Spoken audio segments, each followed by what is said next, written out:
Alright, this is now session 49 of the Cold Lands, Hope and Despair. Tonight we got fresh meat. We've got Weesay joining us. Weesay is going to be on call for us when we're normally short. Tonight, as of right now, we are short one, Quarren. He may end up joining us, but even if he does, we're going to roll with all 7 of you tonight, just so we can give Weesay a chance to kind of join in and see how we roll and make sure we don't scare him off or vice versa. So I want to start off first with kind of giving little introductions, everybody, for Weesay's benefit. Let's just go right across the bottom as the names are in there. So we'll start off with Silith. Go ahead and introduce yourself, your character, or whatever else you want to share with them. So Silith is our nice little friendly cleric, but he's dragonborn, so he's got some nice little scales. That's why the little picture of Raptor Jesus you see going on the front page there.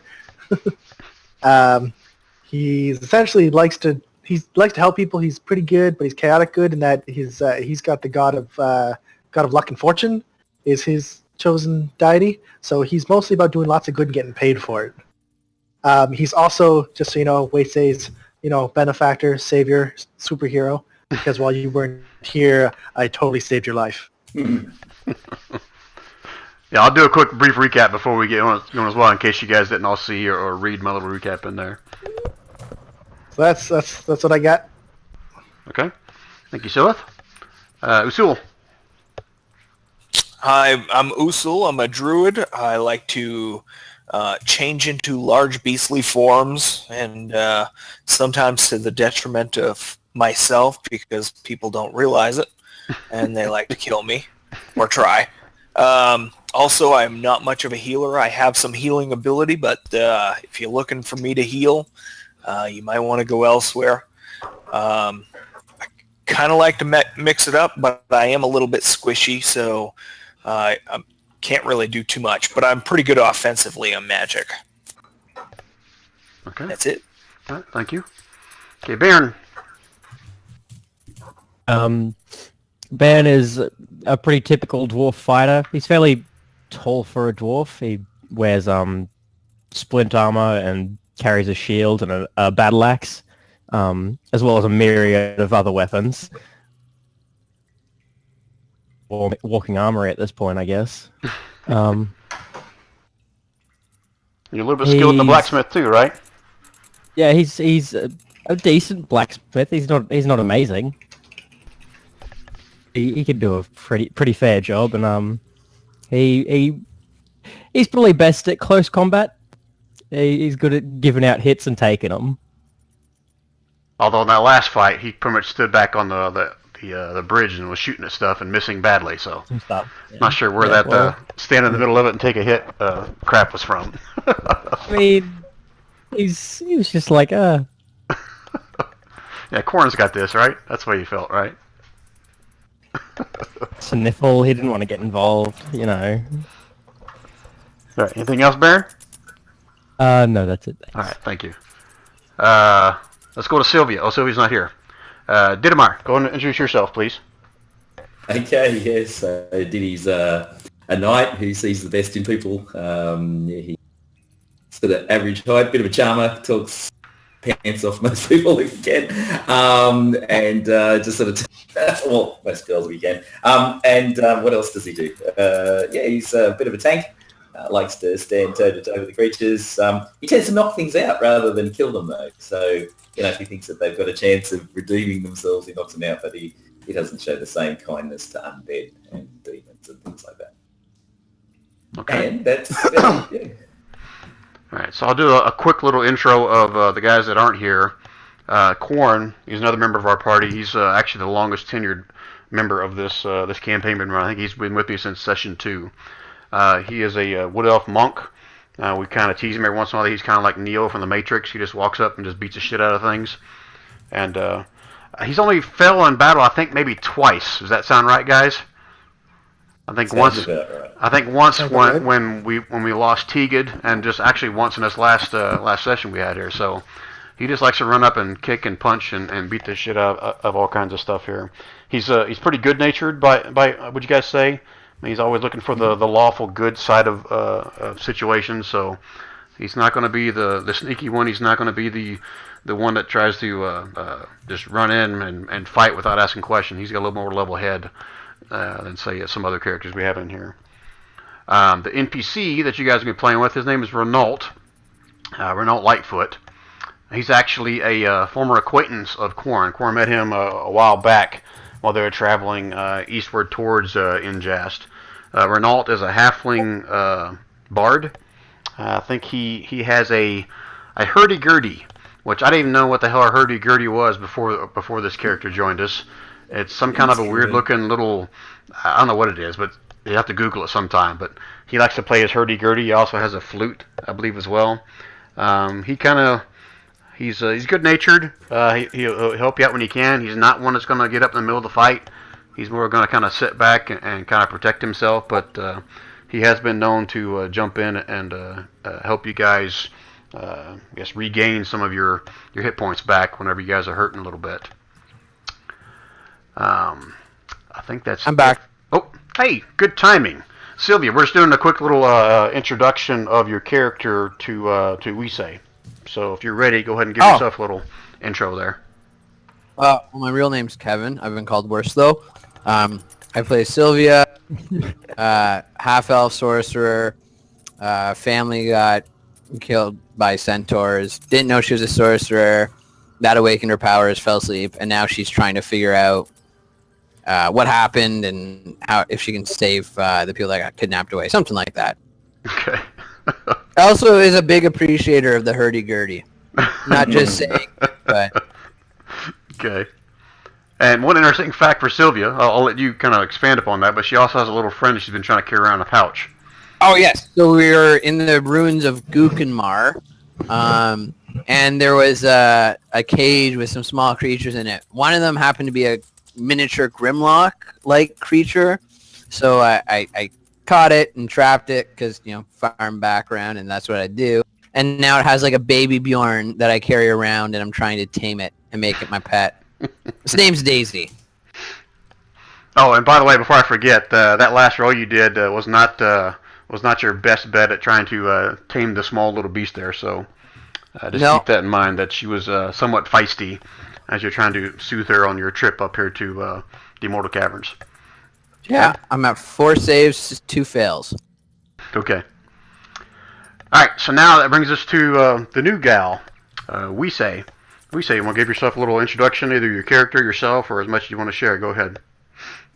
Yeah, no problem. So myself, I'm Nathan, and been playing D&D for a long time. Again, new to Roll20, and enjoyed the one shot I did with some members of the group and Brian a few weeks back. So wanted to see about joining in whenever y'all needed somebody.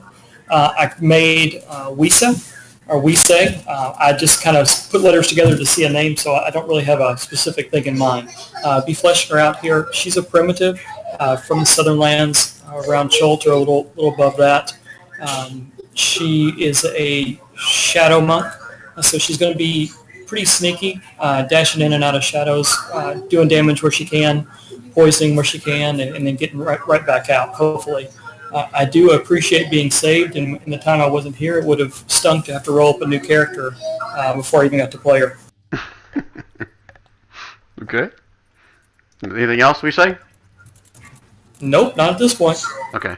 So let me kind of give you the cliff notes of where we are and what we're doing here at this point. So the overall quest of this campaign has been to try to figure out, number one, why the Centaur were originally the ones that did all the raiding amongst the lands and everything. Was basically used to be a peaceful tribe, and they started attacking some of the small villages and stuff.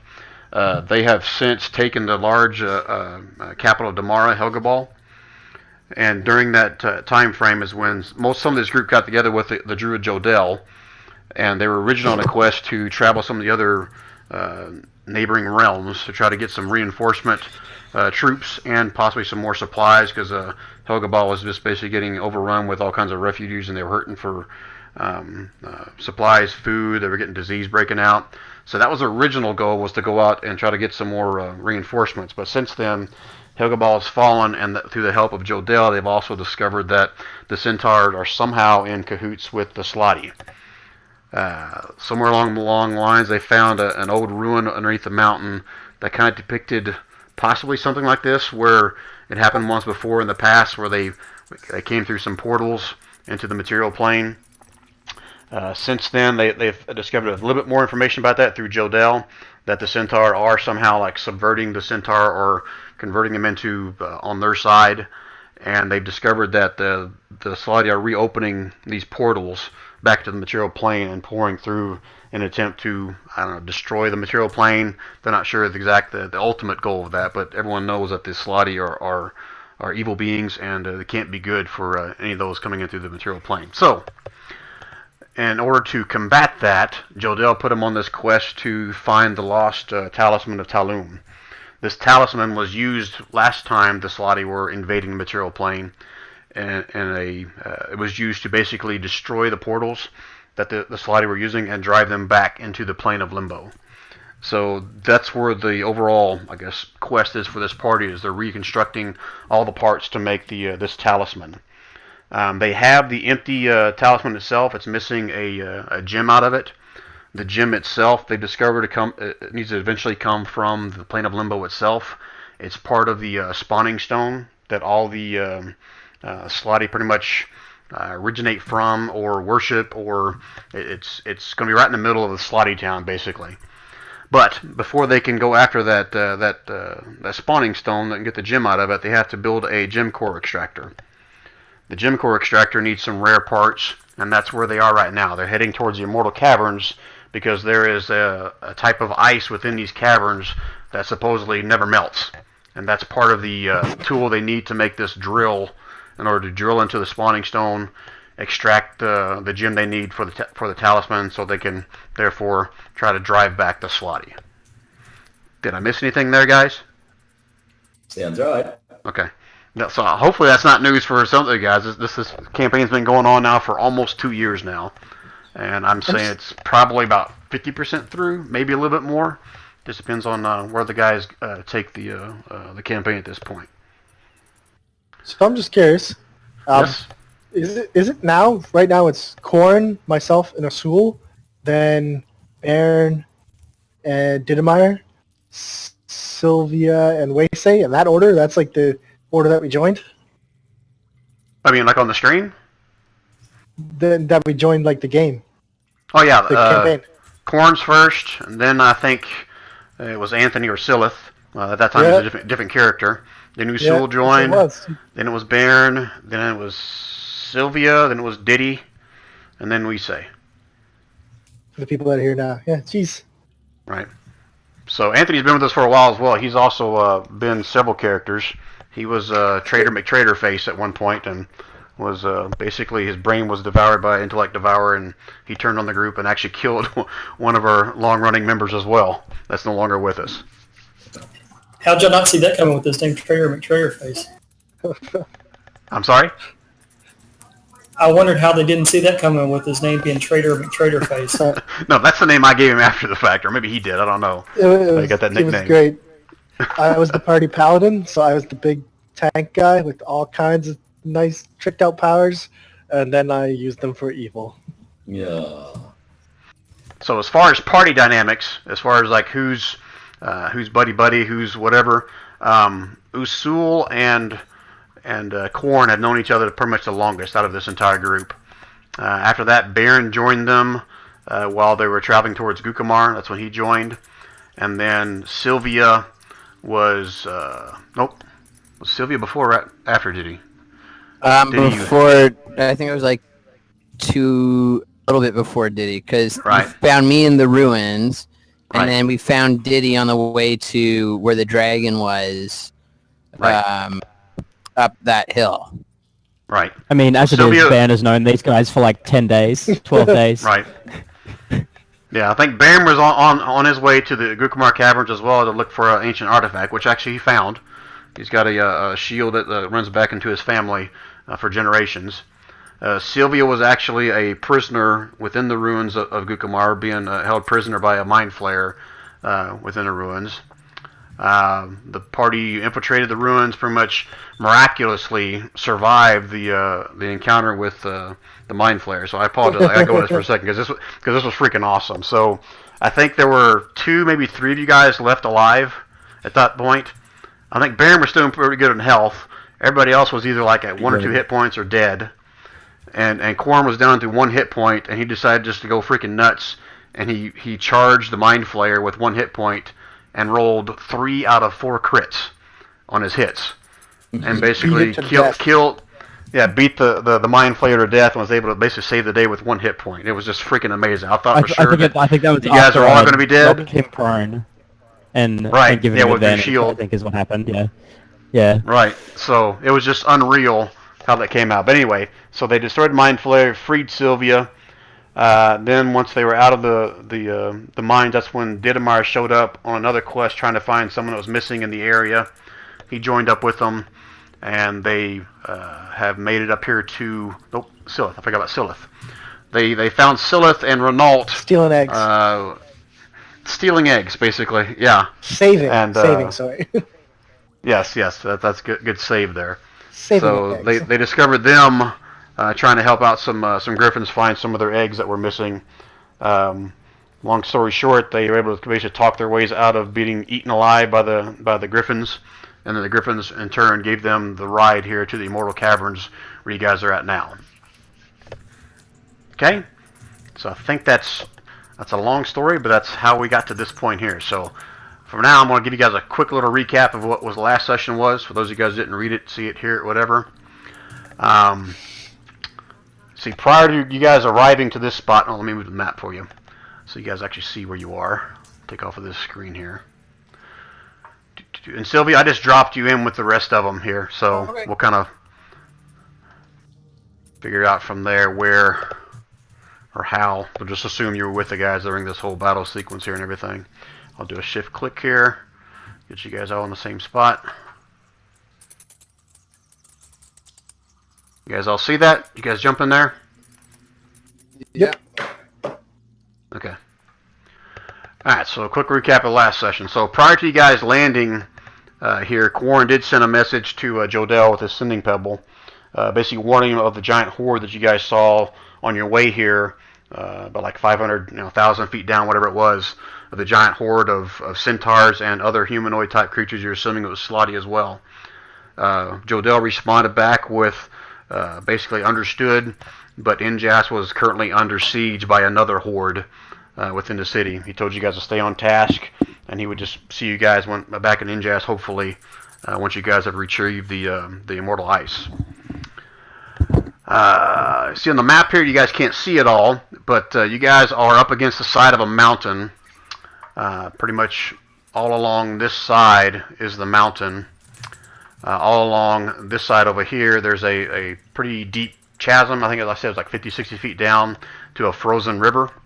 There's probably a little hole further up the river where Silith kind of broke the water loose, but there's a pretty big landing on the other side of this chasm. But the gates that you guys saw were basically over here towards the east of the map here. That's where you guys originally saw the gates. You guys showed up here. We say you were trapped in a tree. I think you and I talked about that. I'm not sure if we did or not. You were trapped in this little tree right here with a bunch of the frozen dudes. Basically had you surrounded in here. You'd been in the tree for a couple days. So you're suffering from 1 level exhaustion. Silith dimension doored over to the tree and then popped you back over the other side of the bridge. A big fight broke out. Silith ripped some water up out of the river below and washed a bunch of them down inside there, and sent a few more back inside the gates up here as well, into the gates of the Immortal Caverns as well.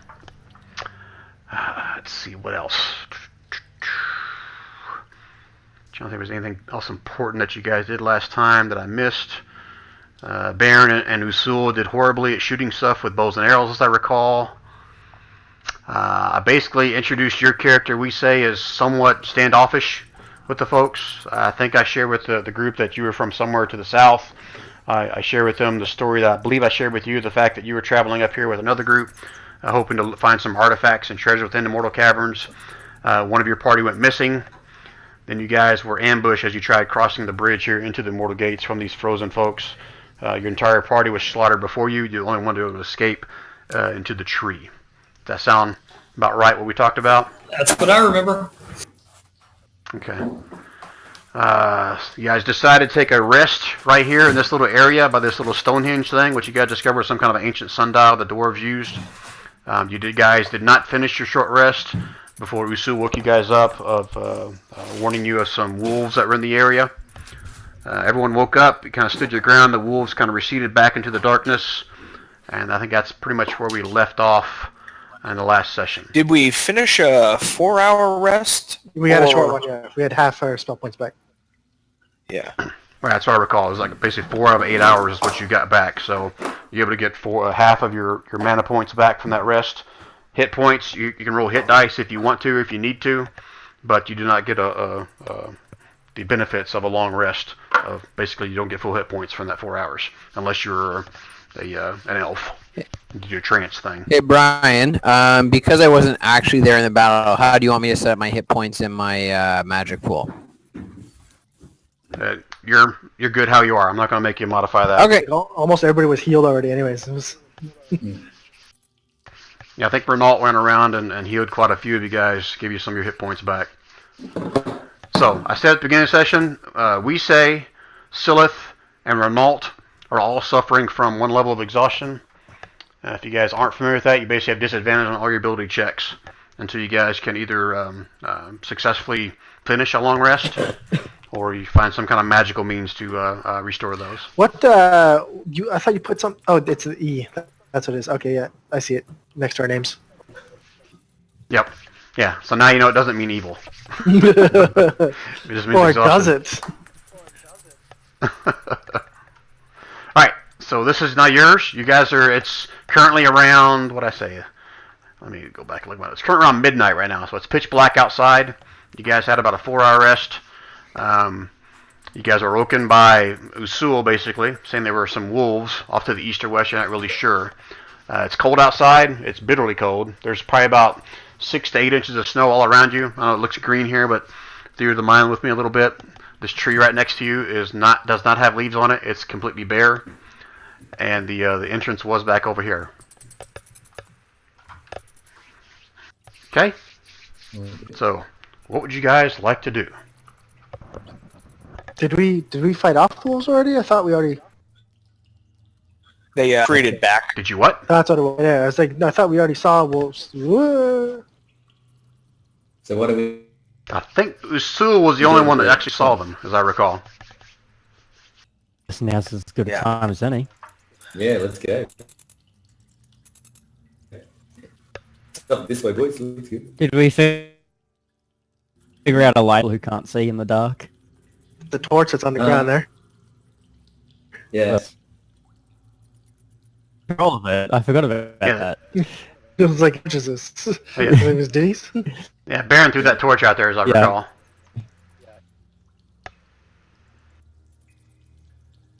Slide as a cantrip, so I can cast it on your an item that you carry if you can't see. Oh. So,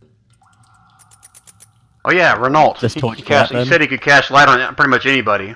yeah. I can't remember if you guys ever decided if you wanted him to cast it on something. I think it was something on Silas, as I recall. Does that sound right, guys? So why don't we assume that whoever needs light just has an item, one of the items that they carry. The Something cantrip? that they... Yep. Yeah, as a cantrip. And we'll make it a sort of red light.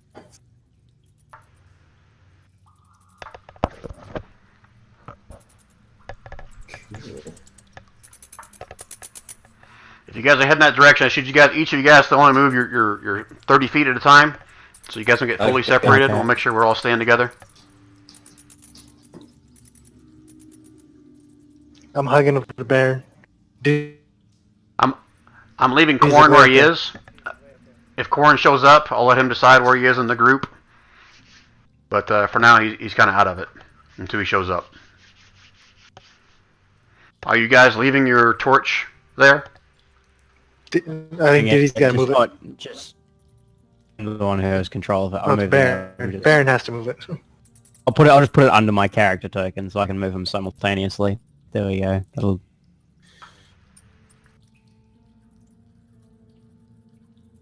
So when we get to the Torch. So the gates are open. Correct me if I'm wrong, guys. You should be able to see that now. Yeah, we can. Yeah, they were open, I think. Yeah, because I flushed the water down in there. Yeah. Hey, does anyone have? Do we have a who's really good at setting traps and stuff? I am. Oh. Is that like the what's that? Detect it with your face? Exactly. Oh, that's called detect traps a half. Okay, good. All right, if we don't have a rogue, then I suppose we better go in on best tank. Is anyone else getting the red error message on Roll20, or is it just me? Oh, it just froze you. Yeah. Yeah, we'll So just hold on one second, guys. nobody move. Okay. Nobody move. Nobody move.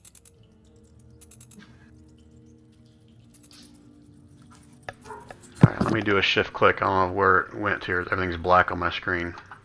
So I have rope if we need it, by the way. Oh, did he? I can't see the screen right now because it's still waiting to update. Yeah. But if you're walking into that hallway, you guys will notice right off the bat that this whole area is kind of covered in a thin sheet of ice. Okay. Not sure where that could have come from. It looks like it's gotten wet in here recently for some reason. Went through. Yeah, I think it's probably the water. Okay. But as you look down the hallway, you should be able to see probably about 30, maybe 50 feet down. Again, I'll have them. It's still not up on my screen here, so I got to guess. You should see a couple doors that are slightly ajar. Yeah. Except sitting right at the foot of those doors, you can see two of the frozen corpses, also covered in a thin sheet of ice. Okay. About halfway down the corridor on each side, you can see there's some iron bars that pretty much run the full length, the full height of the side of the corridor as well. That they go across. Okay. All right. No worries. So I'll start coming down. I'll wait for the guys. I'll just wait for whoever's going to come with me to look back and say, hey, what I saw. Yeah, there's some poles here and doors.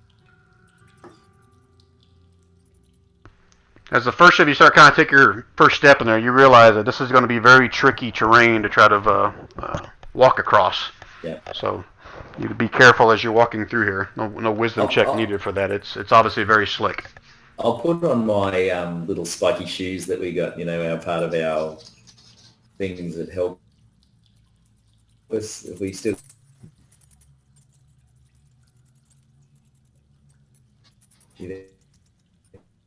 Putting on your what? The snowshoes? Is that what you said? Yes. Yes. It's going to take you several minutes to put those on. You going to sit right here in the ice and put them on, or what were you doing there? Yeah, I'll say it might be a good idea because if we get into combat, we'll probably fall over. So I'll just go sit outside, snowshoes on. So let's just gonna skate his way in a little bit. Slowly. He's gonna go half his movement. Which is... Let me actually measure it here. There.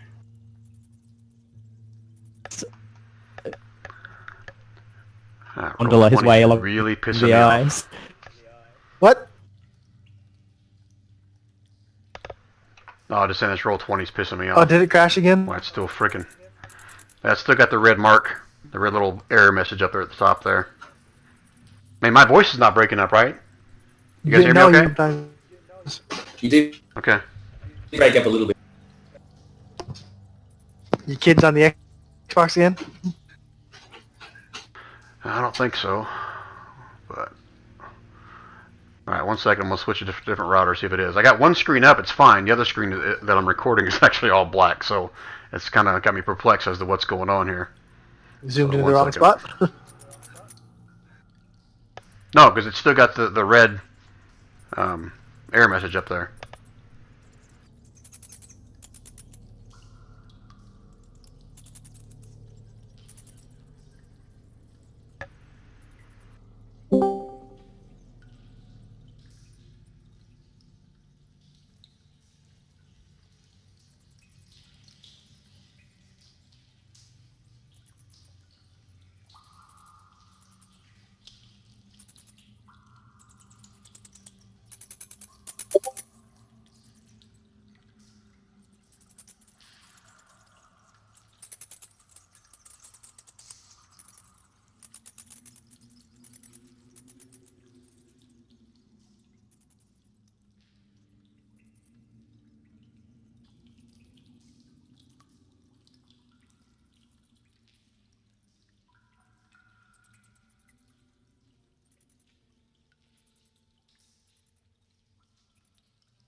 All right, am I back in? You guys hear me?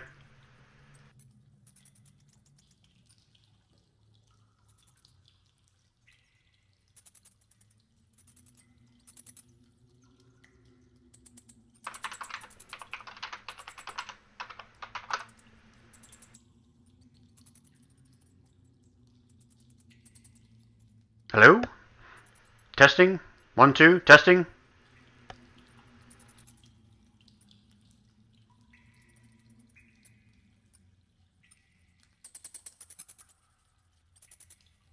Oh, great. Now freaking Discord is screwed up.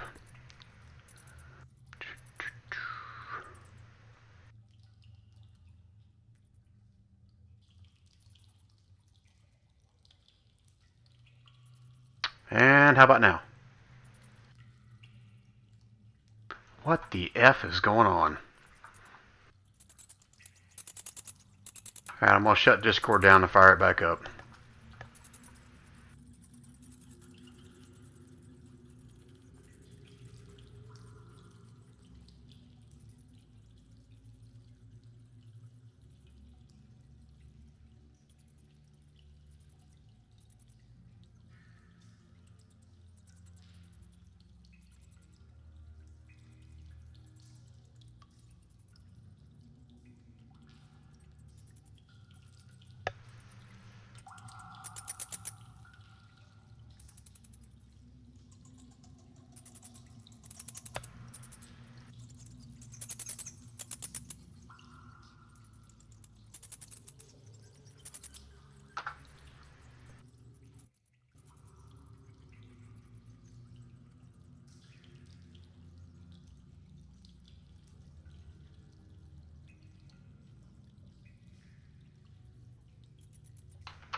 Man, I'm so old. I remember playing this all in person and on paper. None of us still do Alright, that. I hear you now. Real people?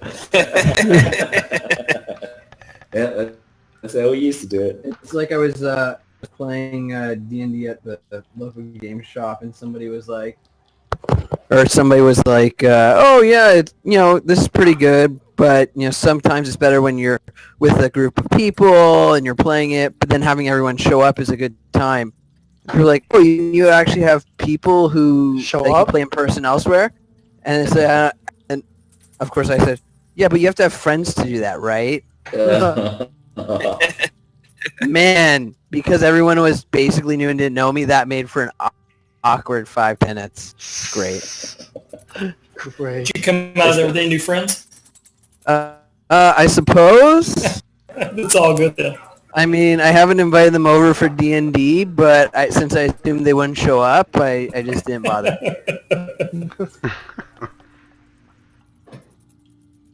Oh, I think that means Brian can hear me now.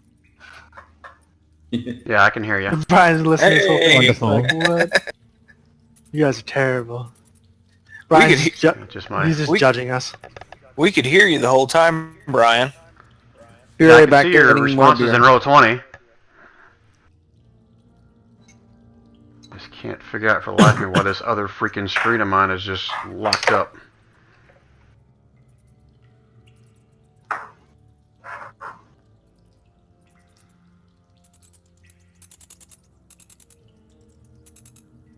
Okay, I think I might be good now. You guys still hear me? And so hear you. Alright, but someone just stepped away? Is that what I heard? You're still getting a little bit of lag on the voice. A little bit. Back. Oh, and he's back. Sorry, I just had to finish my grumbler. Is that like a growler? It's like a small growler. I don't even know what that is. Yeah, tell us. We're interested. A growler is like a big bottle of draft beer that they put into one large bottle, and then a grumbler is half the size. A grumbler is 3 pints, and a growler works out to be probably 6-ish. All right, let me do a mic check for you guys, just as many from me. Let me, if you got how much this breaks up.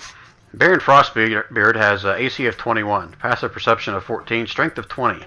His weaknesses are his intelligence, charisma, 10 and 8. He speaks Common, Dwarvish, and Celestial. We can hear you. No, I can't think perfect. Baron, I know so much more about you now. Okay. That explains a lot. All right, so no more breaking up. I'm all good. That sounded pretty dang good. That sounded good. Okay. All right, so I can see you guys now. It's no longer black. It doesn't have the red error message up there anymore. So I see Silith, Baron, and Didamar have kind of stepped into the hallway. And like I explained to Didamar before, about halfway down the corridor, you can see these iron bars that kind of spill off into corridors off on the left and to the right. And the water, the thin ice water that's all over the floor also flows down in those areas as well. All right. Well, I put the little blue dot on just to say I've got my snowshoes on. And Toddle. Ben is on his knees, on his shield, slowly pushing himself along this ice. You're sliding on your shield? Yes. Yeah, he uses it. As It's it his were. Baron, are you like just slowly like kind of crawling along, or how are you going about on your shield? Explain that to me. He's just like using he's like holding his axe and like using the head to dig into the ice and like just slowly push himself along because he doesn't want to fall over and slide down the way. So How much does Baron weigh? are we talking about including armor and equipment? Yes. Yes. Everything. Okay, so that's what? So that's 200, 300 and like 340 So pounds. You have a weight of 340 pounds on your small frame right now, right? Yes. Okay.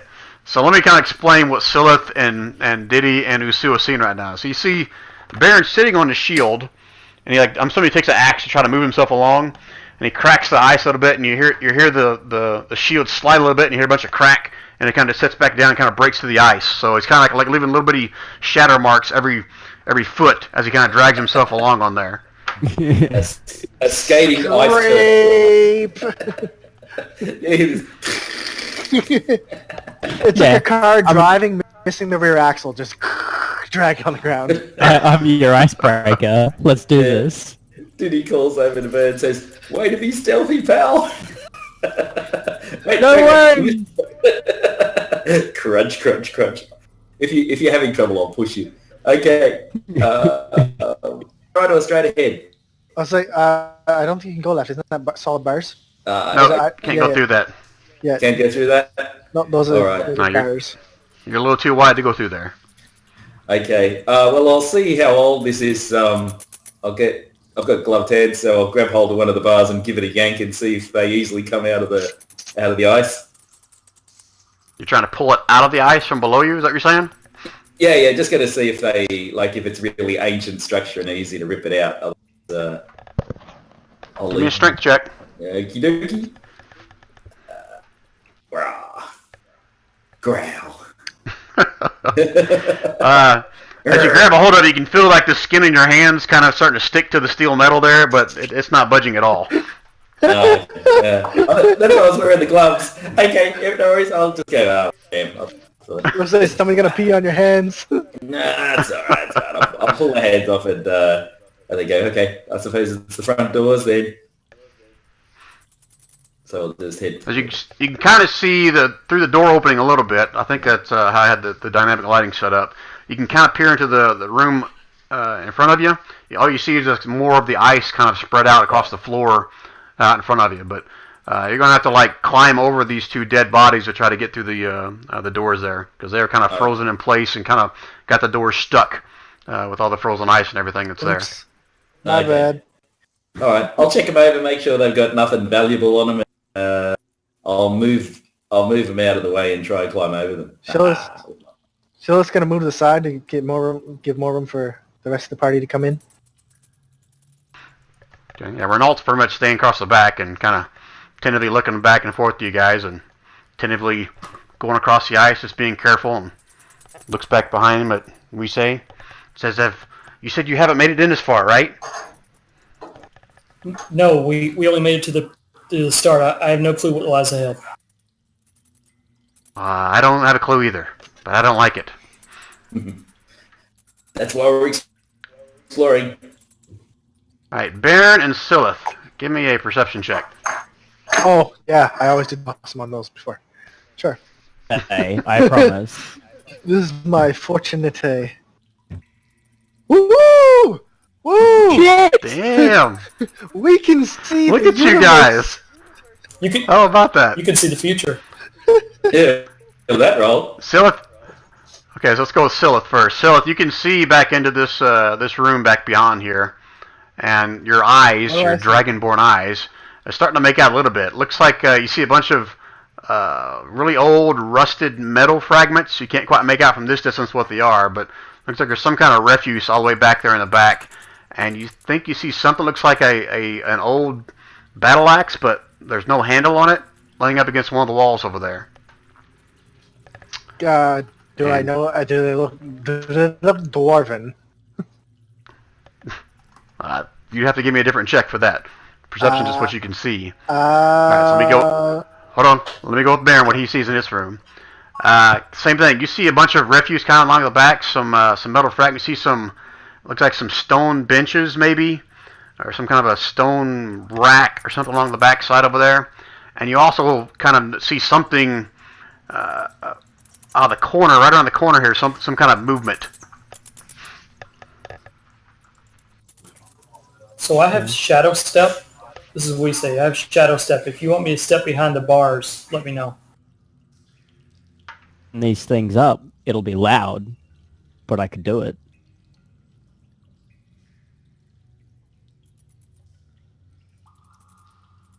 And Diddy, as you walk into your room, let's kind of cover what Yeah. he sees real quick. Since I'm pretty sure you're the only one that can see this. You walk into this large, kind of squarish room. You see a series of stone statues kind of all around the room. Two of them at the entryway of another corridors or hallways leading off to the northeast, the southwest, and the southeast. These statues are of, looks like dwarven in nature. They all look almost exactly alike, but they all stand at attention at the entrance of each one of these doors here. Again, this whole room, the entire floor is kind of covered in a thin sheet of ice. Yep. Okay. I'll just call out to the guys what I see, and if there's, and just sort of have a quick examine of the statues, sort of give them a cursory glance, see if they've got anything unusual on any one of them, different to the rest. Break one of those statues' legs. You can visually inspect anything from where you're standing, but if you want to get a further inspection, you have to actually walk up to one of them and kind of do a little more investigation. Which are you doing? Yeah, I'll investigate this little fella right here. Okay. Well, while he's doing that, Let me go. Yes? so that battle axe head didn't look rusted. Like everything looked rusted except the battle axe head. Everything in there's for everything you could see from here looks like it's rusted. The thing that's just odd about the battle, it's just it's a bare axe head. There's no handle or anything on it. Okay, it still looked rusted though. Okay. Yes. Okay, no, that's fine then. Never mind. Do you want me to check it out? I was gonna, but it doesn't fit my character anymore. I was like, hey, that shiny thing there. Can you go get that for me? I can get the shiny if you tell me to. It's not shiny though. That's the problem. So no, it's cool. I saw movement down this way, Alright. guys. I'm gonna ask this one time. Otherwise, that's gonna be my assumption at this point. Are you guys just casually having a conversation here? Are you guys trying to be quiet, or what's your demeanor here? That depends. So, Diddy, you were calling back to us what you found, right? Yeah, I just told you guys, yeah. At a distance of 30 feet, I would say Okay. it's got some audibility. It was stage whispering. Okay. Whispering across 30 feet. Yes, tell me how that works. Alright, so Baron, you were saying something?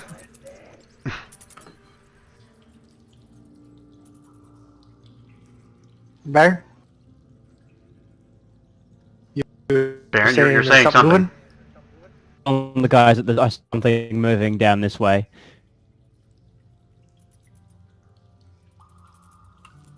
You guys can hear me. I heard you. Yep. Yeah. Okay, no worries. Out or should we keep moving? I'd rather not leave anything dangerous at our back. Let's check it out. Do we want to bust this open? Because I can do it, I think. But it'll be loud. Why don't you get the little ninja squeaker there to take a peek? I'll take care of it. Anybody have range that could cover me when I go in? I can fire something off, yeah. I have a bow that I could keep you moderately covered with. I'm not amazing with it.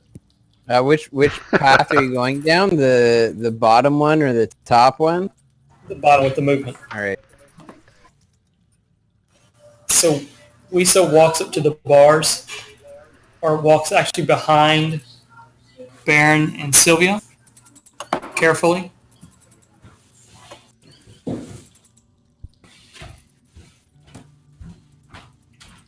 And then shadow steps behind the bars. How far are you shadow stepping? Or what's the range on that? The range is 60 feet, but I do just to Okay. the other side of the bars. Okay. You can go and It's move like yourself 10 there. feet. I'm gonna ready a firebolt in case he runs into trouble. It's just a cantrip, Yeah. anyways. I'll ready an attack action to I also ready an attack attacking action. her. Sacred Flame. We're not All jittery right, at so all. we say, are you? What's your intention? Are you keeping an eye down the aisleway? Are you watching back to your characters? How are you doing this? I'm sorry, what's that mean? Yeah, I was asking. Are you just kind of watching down the empty hallway there? Are you looking back at your friends? How are you doing this, or what are you doing? Which way is your So- character facing? I'm facing toward where the movement came from, not where they're not the party. Okay, you give me a perception check.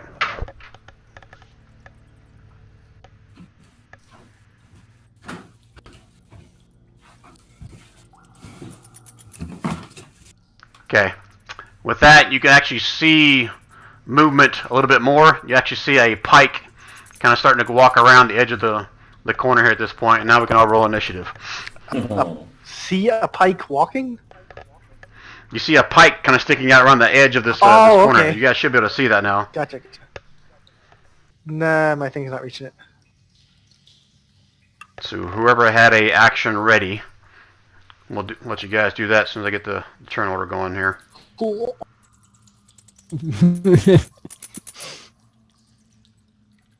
Okay, what did I do wrong to not get on the turn order? You have I to- hit initiative roll. You have to select your character with the pointer. Oh god. Oh, I fucked up. I gave the fire an torch! initiative roll. Torch. The torch sputters and goes out. Ta-da! My Pretty good. I didn't god. know that was possible. Possible either. I thought I had Ben selected, but I was wrong. That's the best initiative. Torch, Torch, it's your that's turn. all. What do you do? I burn. Sputters and All goes right, has out. everybody got their initiative in? So I rolled a 7, but I forgot to select my character. Do you want me to re-roll, or are you just gonna slot me in? Sylvia. I'll let you re-roll it. It's up to you. You want to re-roll it? Or me put it in? Yeah, I'll seven? re-roll it. Okay. Worse Come on, one. In before one. Hey, there you go. 7. Oh, there we go. I said it couldn't get worse. Wait. Who has that shield of mine? Of Kyriel's? One of my companions back in the. Oh, right. Okay, yeah, never mind. It was Fuha, wasn't it? Right, never mind. All right. So first things first. Whoever had a action ready, if you think you can hit that, if it's within your line of sight, then I'll let you go ahead I and can do see it. it. I can see it. I can see it. I'm gonna burn it. Yeah, I can just see it. Yeah, I'll move Right, one of them out because he was making his way over there. And it looks just like the same thing you guys fought before. One of those pikemen that had like a long spear covered in ice. So who's... Skadoosh. Sacred Flame, DC 16, Dex save. That was a good roll.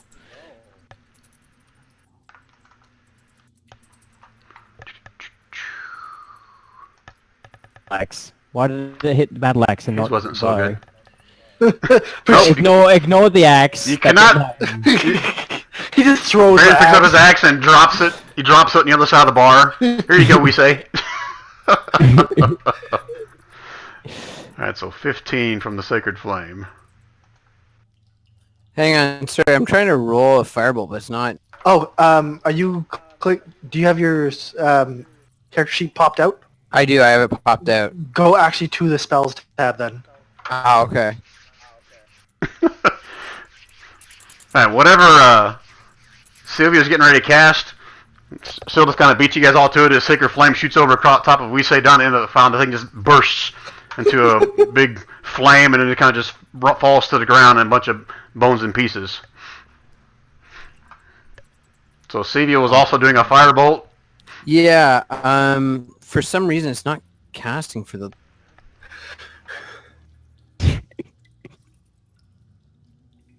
Guys, sorry, I'm having a little bit of...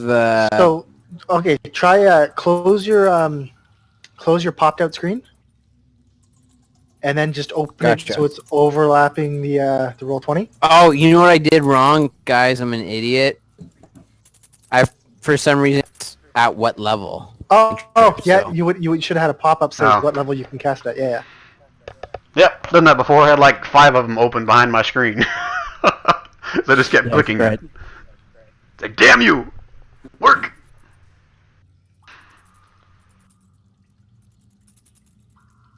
Yeah, that definitely would have hit. So, just for good measure, Sylvia kind of throws an extra flame at it and kind of flares up a little bit more, and Braun's a little bit brighter, and some of the ice that was right there kind of melted away, but it's definitely dead. It's deader than a doorknob. Alright, so now we can start our regular initiative roll, and Nolt's going to be like, What's going on? What's everybody shooting at? I can't see! And he can't do anything. Okay, the torch is up. The torch, yeah. One torch. So what were you going to do there, Baron?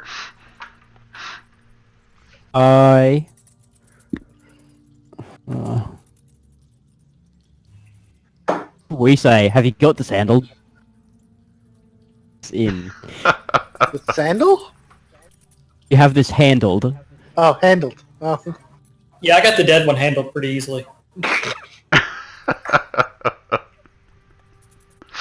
Anything else, Baron? Screw it. We've already gone loud. Let's do this. From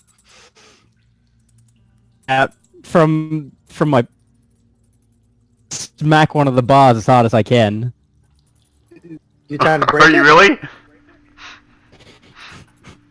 He's trying to I make actually a door.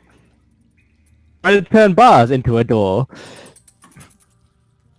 I'm gonna guess this is an improvised weapon because this hammer is only usually used to hammer pitten into rock. So I'm just gonna make it do a D4 damage.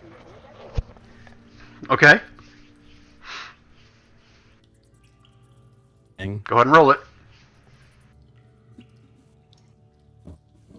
That'll do Crit! it now. Crit!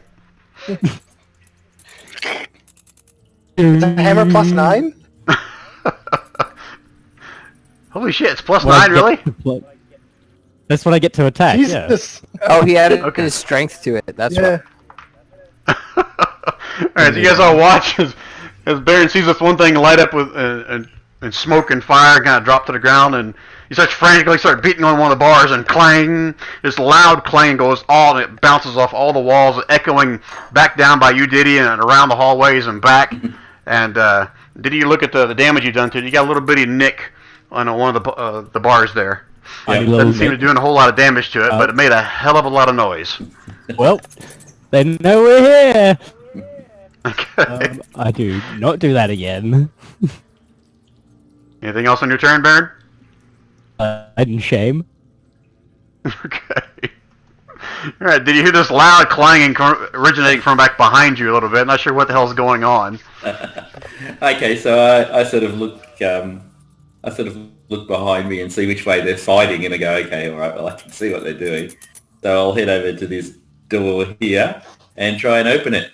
See if I can come around behind the monsters. Again, everything here is difficult terrain unless you're going to try to hurry or rush. That's So you got 15 feet of movement, just to be clear. Oh, even with your snowshoes on. As you start walking on these snowshoes, you quickly realize these things aren't really made for ice. Ah, okay. They're called snowshoes. Oh, okay, so they don't have the spikes in the bottom of them like normal. Okay, all right. I'll get them off in a minute. So I'll just go as dangerously as possible there and try and open it. Okay, that door is actually partially ajar. Ah. As you get closer to it, you can see that there's actually an opening right there you can fit through. Okay, so I didn't see anything on that statue, I suppose, either. So I can, if it's difficult to read. Oh, I'm sorry. I'll go back to that. Did you give me an investigation? Yeah, I did roll it. If you want me to roll another what was one, it? here we go. It was 10 or 11, I think. Right there. Have another one. 16. 16. All right. This is before kind of theory of the mind here a little bit. You're looking at this thing before Baron starts blanging away on the bars there. Mm. Take a closer look at it, and as you walk up, it's obviously really, really old. You can tell that much from it. It looks like some fine carved stone statue of a dwarf, and it looks very similar to all the other ones in the room. But you don't see anything out of the ordinary, anything peculiar, nothing that really piques your interest. No, that's cool. And they're all in the same position. Not one of them is different to the others. They're all facing kind of the two you're next to are facing kind of straight across the room. Yeah. Same thing for these right here are also kind of facing northeast, right across the room. Yeah. If that makes sense. Yeah, it does. Okay. Yeah. Oh, well, if not one of them's got its arm up and the rest have all got it down, that's fine. I'll just go as fast as I can to about. I think there. That's if it's. Are you running? Let's have a look. So that would be because we did that last turn. 30 feet. So that's a run, is it? Because it's difficult terrain. If you're gonna go 30 feet, yeah, that'd be a run. Oh, okay, I'll go to about there then. Yeah, because if the snowshoes aren't helping, I won't run on it. Okay. Alright, so from that vantage point, you pretty much see what you see on the map right now. You don't see any signs of danger. You can see the ice goes out maybe another 10, 15 feet before looks like you can start seeing more of the black charred just ground on the ground further in the hallway, but no more ice. Yep. Yeah, that's Is that it for you, Diddy? That's it for me. So I'll just do the normal move, and as a bonus action, I'll cast Shield of Faith on myself. Okay. You got Shield of Faith. Yeah. Silith had Sanctuary all the freaking time. Well, I guess technically he still does, but... I still got it. So, after that, let me do a quick little measurement.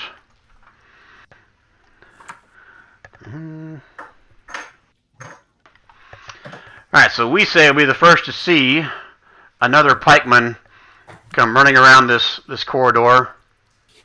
If I can get around the corner. Come on, dude. Move with me. And gets to about right here on the ice. Hey, you see him kind of wobble a little bit, then he slides on his feet right up next to you with a pike sticking straight out. Does an 18 hit you? Yes, it does. Okay, 8 points of piercing damage, and you feel this strange chilling sensation come over your body.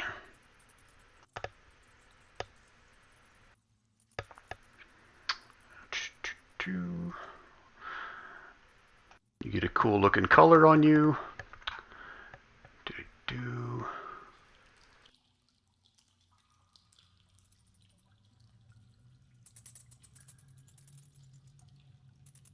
Just 1 second, guys.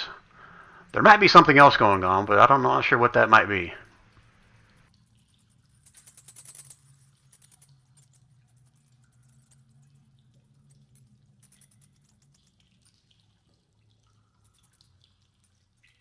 Okay.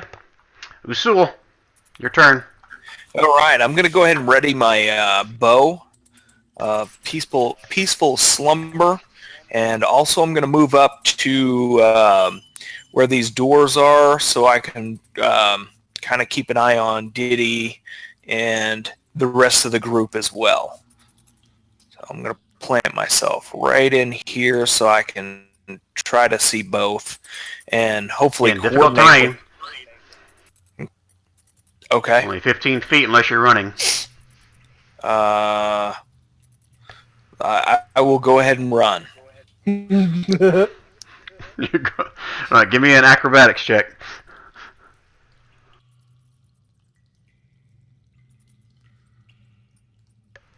Oh. All right, you make it about 15 feet before you slip and fall right on your ass. So go ahead and move your icon sideways. You've fallen prone. We should have About made 15 feet in. estimates. That's as far as you've gotten with your movement. Okay. I still have my So you got your action. just my ready action as well. I'm getting my bow ready. That's it. He's laying on his butt, got his bow pointing to the sky. I'm ready. Just give me something to shoot at. Okay. So when you say you're ready to shoot what? What's your triggering mechanism? Just looking for enemy. I was hoping to make it to the doors so I could cover Dittmeyer in case there was something else in there, but since I haven't made it that far yet, I don't really have a target in mind yet. I just Okay, know but that you're the basically people looking- behind me. If you look in this direction, right? Yes. Okay. So you're readying an action to attack any enemy you see in that area. That is correct, yes. Okay. All right. All right. Sylvia. I'm gonna fire a firebolt at the pikemen attacking west side. Okay. Let's see it. I heard West Side too. Damn. 25. Higher level cast. Yeah, 25 Wait. definitely hits. Sorry, I did that wrong. So I'll reroll for damage because it should be 1d10 and another d10 because I'm over level 5. So Roll I think that, it it's rolled added that it for your wrong. regular. For the, it says 2d10 plus 4 for your... Oh, okay. His damage? Yeah, you're good. Where's my ass? Oh, okay. Where you seen that? I see his damage as 1 or Well, because 2d10. Brian... Plus 4, Yeah, that's 7 plus- plus 4 plus 4. Yeah, 25 is right. So as you let loose of your firebolt, kind of send it right by Weesay's head, kind of sends a little bit of hair on the way over there. Or is this the one that kind of, well, there's not enough room to really go up high. These caverns aren't that tall. But anyway, slams into this guy. You see the same thing. Bits and pieces of ice go flying. They're melting in the air as it kind of, the flames kind of lick upon the icicles. And this guy kind of drops into a pile of bones, and everything kind of starts to sizzle and melt right there on the floor where the ice was.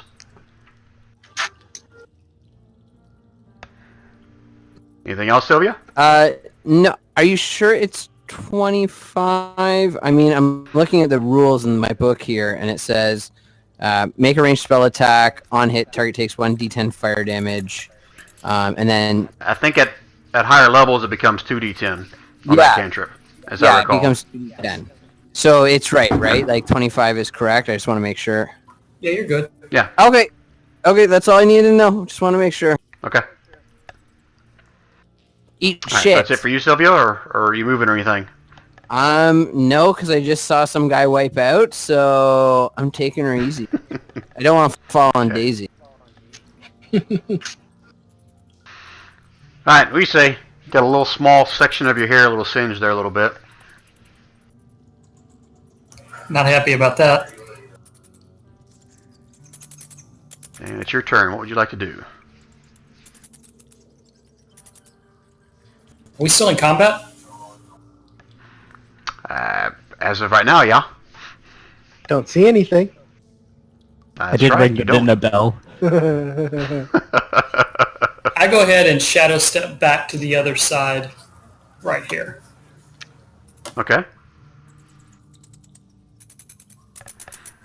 Is that your full turn, or anything else you want to do? I take out my butterfly swords, but that's it. Okay. All right, Silith. What are you doing in all this commotion? I can move 15 feet, right? Yes, What's unless it- you want to run. What's it take to help Usul up? That's going to take an action to help him stand up. An action. Brian, for me, please describe the ground and the ice. Describe the ground of ice? The ground and the ice. What's it like? Is it brittle? Is it a thin sheet? Is it thick? It's a thin sheet of ice, like maybe a 1/4 inch thick at the most. You can see right through it to the stone below. Is that what you're looking for? Or you're looking for something else? We can see through it? Yeah, it's about a 1/4 inch thick. You can see through it to the stone floor below. Yes. And it was breaking from Baron's shield on it and whatnot? Yeah, from the weight of Baron sitting on the shield and dragging it along, yes, it was kind of shattering as he was Okay. moving. I'm going to move my 15 feet, which puts me at the door here. Do. Okay. And nice little measurement. Wait,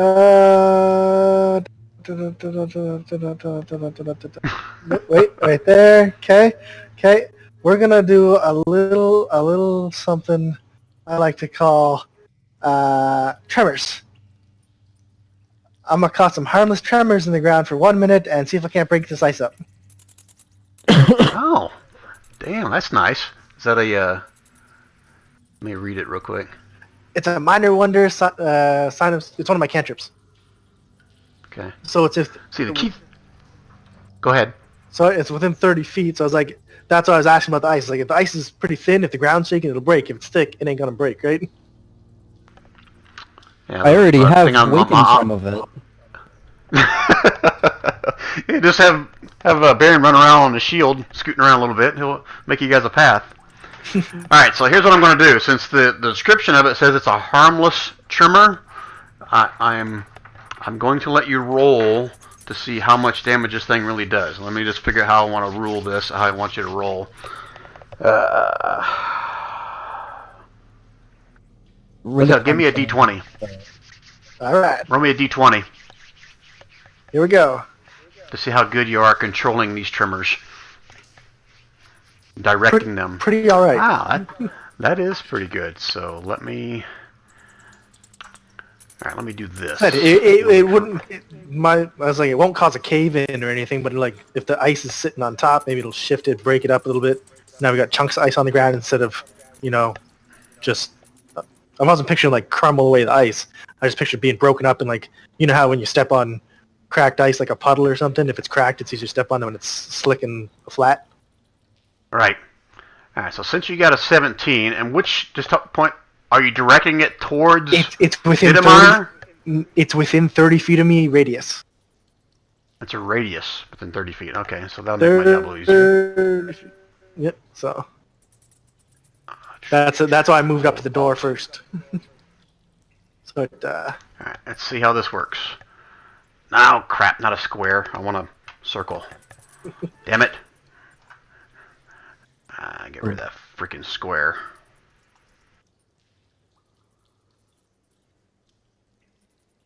I see the around the torch.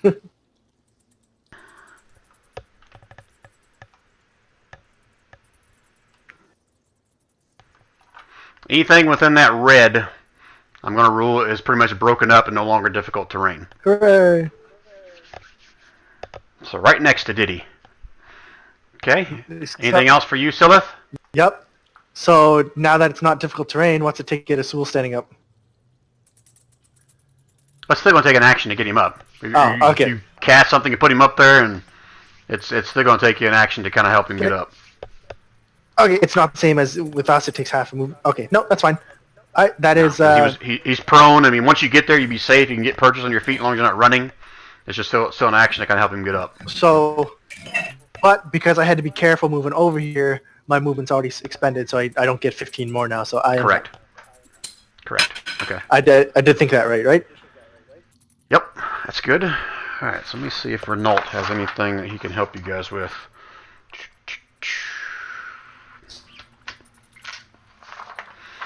Nope. Renault's just going to kind of take a step up. You're going to step up here where the ice is kind of broken up a little bit. Kind of squeeze in here next to Wee Side just a little bit up against that bar. And you see he's got his crossbow out, kind of looking around. Says, I'll shoot it. I'll shoot anything that comes at us. And that's his turn. Okay, Torchy boy.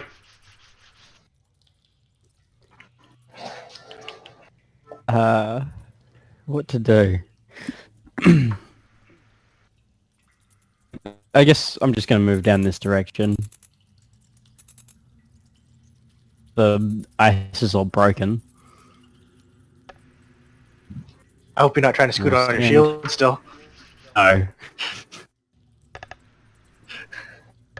Bad idea. And, Give me a perception check, Baron.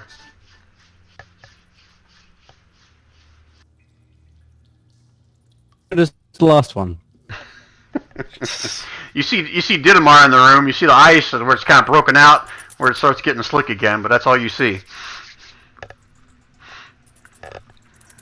Anything else, Baron?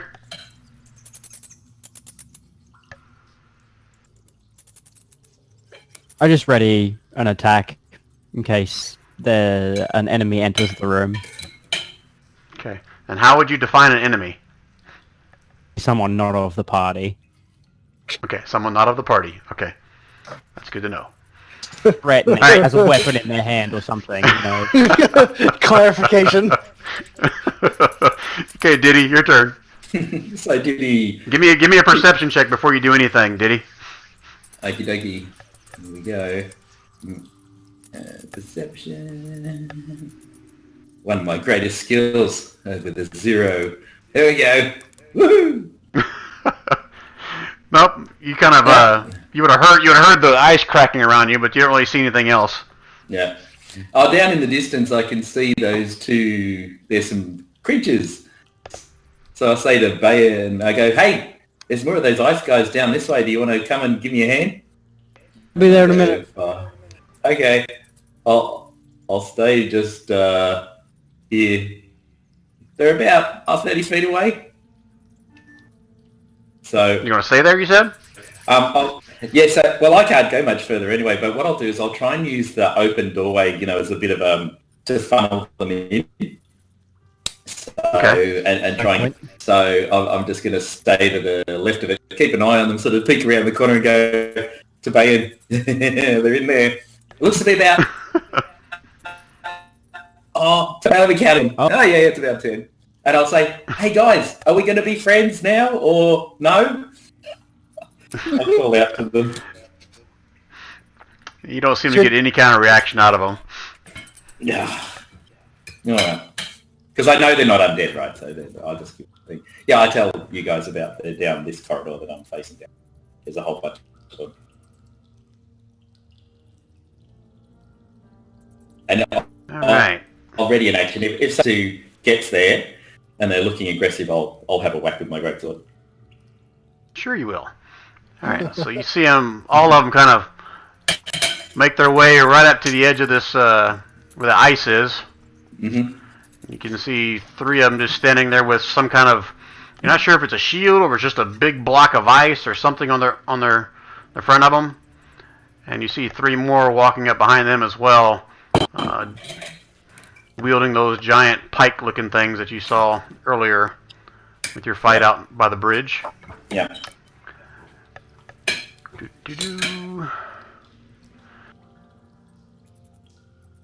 Don't tell me these guys are too fat to fit through here. Come on, there we go. Oh. What the heck is that? Oh.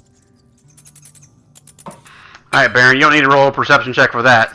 You can also see coming through those doorways 2 strange, odd-looking bears that are covered in some kind of blue. I don't know if it's like frozen pieces of ice, if it's just the color of them, but They're covered in something odd. Kind of the same thing with those guys we saw earlier as well.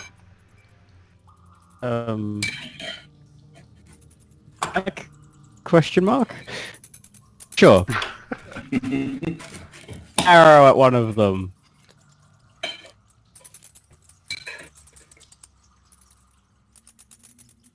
Let's see it.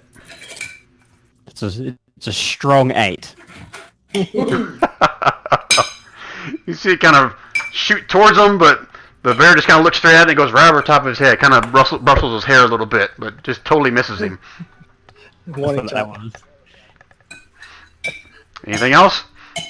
Nope, that was my guy's turn. You guys can't talk anymore. Alright, Usul, your turn. I'm going to go ahead and try to get up.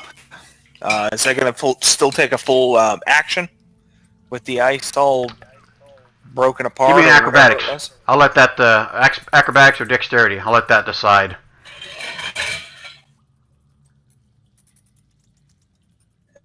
Dex. Oh, that's a pretty good roll. So no, just a bonus action to stand up. How's that sound? No, actually, no, just half your movement. You don't need that. You don't have to roll that. Just half your movement to stand up. Okay. I'm going to go ahead and stand a ready action, and I'm going to make my way into that room as far as I can go, or kind of over Just half behind. your movement. If you're not running, it's another 15 feet you can move.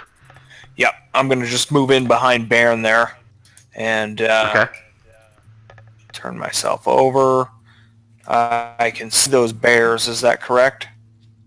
Yes. Okay. You tell me. You got dark vision, so you can tell me if you can see them or not. Yeah, I can definitely see them. And Okay. I'm going to go ahead and do my bow of peaceful slumber here. Meaning just a regular arrow, or are you using the magic part of it? Just a regular arrow. Okay. At which one? At Didamar? The one on the left. Okay. That time. Okay. Alright, let's see it. Damn, look at you guys. Rolling good, but too bad your damage isn't for shit. Yeah, right. Alright, so you see it slam into him. The arrow kind of thunk sticks inside. The feather portion of it's still kind of sticking out, but the bear is still lumbering forward like it didn't even hardly phase him. Because it didn't. Anything else, Usul? That's all I got. Okay. Sylvia. Okay, I am going to advance forward with everyone else, I guess, since I can't see anything right now. And so, am I moving at regular speed, half speed? It'd Regular. be difficult terrain to get through this doorway where all the bodies are. Everything else is the surface of the ice has been cracked enough to where you can get pretty good purchase with your feet. So what, you're going to give me 25 feet because I got to go difficult terrain 1 square, or? Yes. Okay.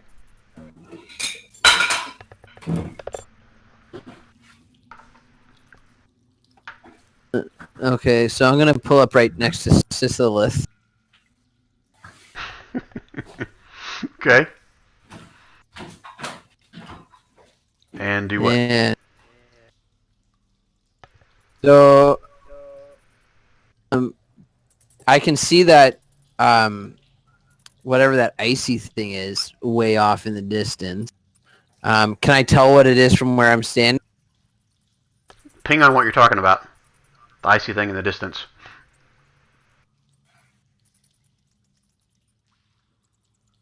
How do I ping again? Sorry, it's been a little while. Click the mouse. Just click and hold wherever you're trying to draw your attention to. Give me a Wiz 10 check. See if you can try to figure out what that is.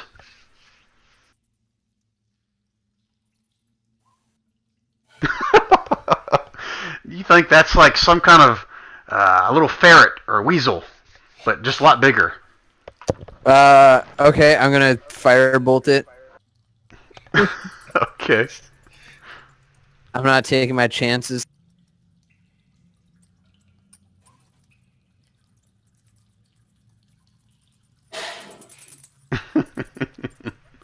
Oh, damn! You don't like weasels at all, do you? Tried.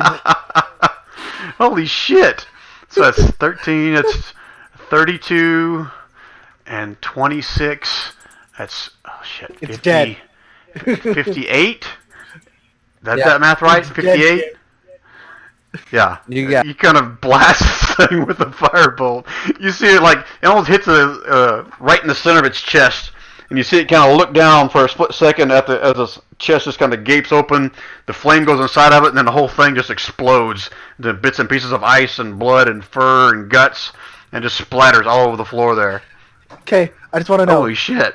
I have to ask. Does that intimidate the one next to it?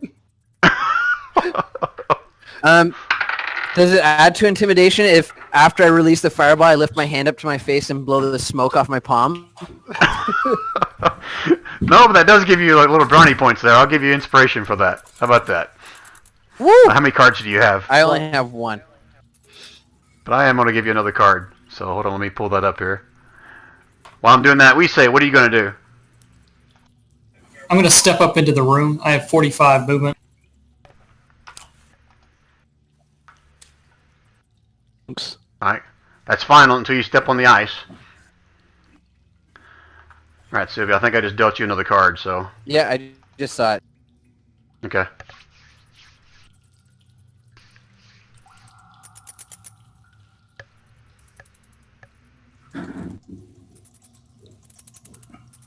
Okay. Yeah, this would be difficult terrain to get to that spot. That's the only spot that's difficult terrain.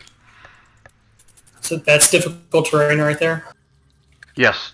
So kind of get around everybody and the dead bodies. Everybody's kind of hanging out by the doorway. Okay, well that was 15 feet to get to there. And then I want to step down by Usul and Baron. It's like right where I got some put on there. Add 5 feet to it, basically.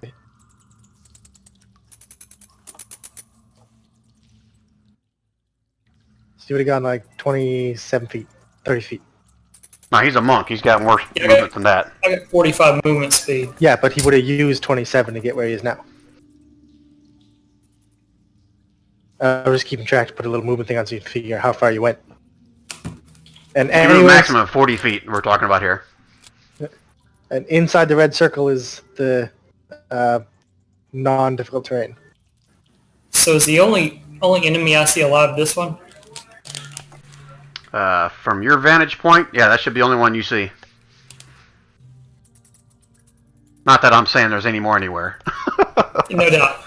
I wanna hold my action to attack if it comes up to me. If it comes up to you, I mean, if it starts approaching you or it gets to you, what do you mean by that? Gets to me. Gets to you. Okay. So just walking across the room does not trigger anything. It's only if it gets Correct. up to you. Yep, correct. Okay. Okay. All right. All right. Silith. Right. We're gonna go ahead and I'm going to spend my action to stop the little tremor things. And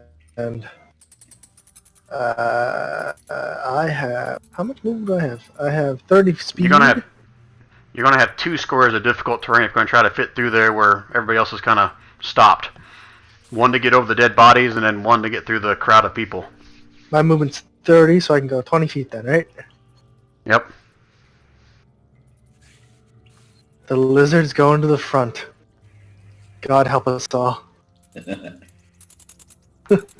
So, I don't have any other actions. Can I ready anything with a bonus action, or I can't? Can I? Yeah, you can ready anything you want. With a bonus action?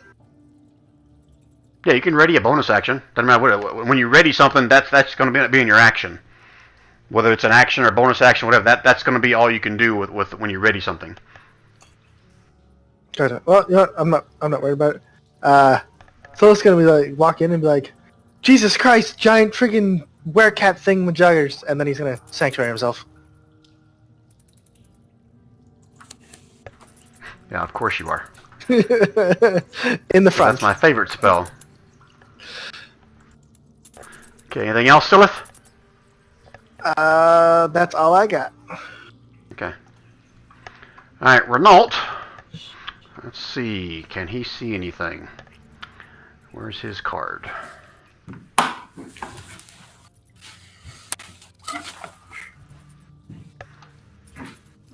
come on. No, he doesn't see shit. All right, he got his crossbow sticking out. He's like, "Okay, guys, I got your back." He walks up here a little bit further, right by the doorway. Still looking out here. What's the distance we got here to that guy? Yep, he's going to shoot once at him. At that crazy-looking bear, because he does not trust bears or any kind of animal at this point. Hey, look at him! Woohoo! He kind of pats himself on the back as he shoots a crossbow. Sinks right in his bear and lets out a little growl as it sinks hard and deep on him. But he is still looking determined to head your way. That's it for him. Diddy. Okie dokie. Alright, so I just gonna move towards the guys again. 5, 10, What about Ben? 15. So Did I skip Baron? Yeah. You know what about Baron? yeah. Renault. He's the flame. Sorry. Your turn, flame. Yes. Oh. I deleted the torch for reasons that you, Brian. Okay, that's why I don't say. Hold on, let me go back, add you back in here then. Where the hell are you? In the middle of all that He's right behind me. shitload of people? Yeah. Stuff over here. Alright, what was your It number? was an 18. So more easy to access, I think. Yeah, it was an 18. Same as Renault. Alright, so go ahead then. Right. He's gonna need help down there. Yeah.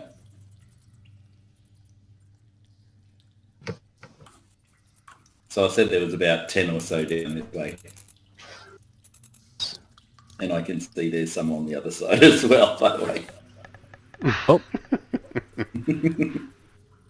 Did you ring the dinner bell, Bayan? That's a good idea.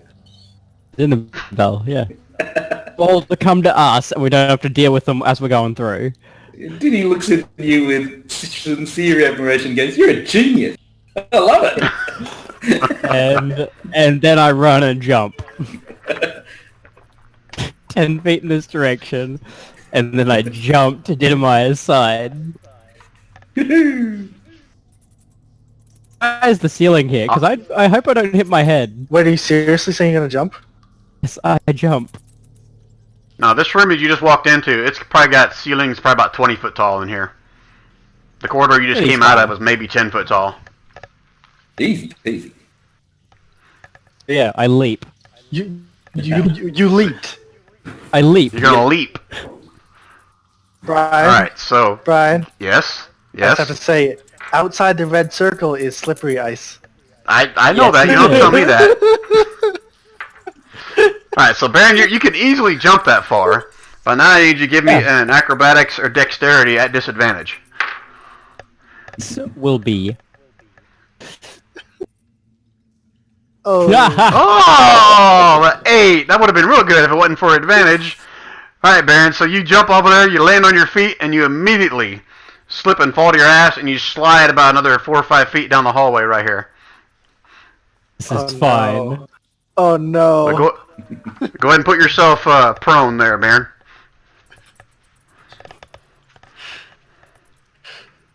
Well, since I'm lying Okay. down, it's really only fair that some other people join me. Alright, so that was your action to do a jump, is that right? Is that how your feet works?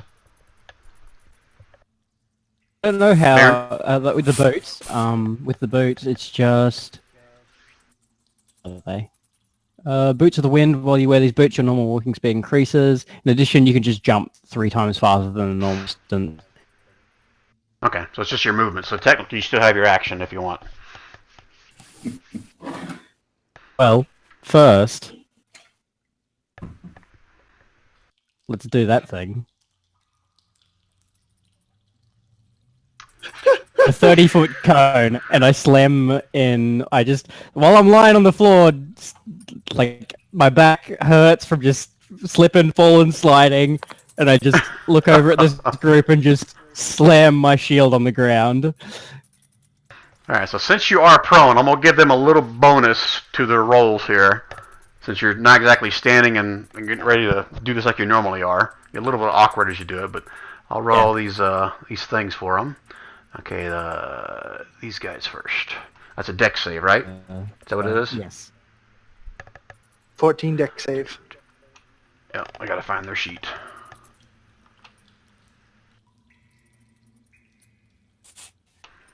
Well, I thought I had it open. Okay. Yeah. Yeah.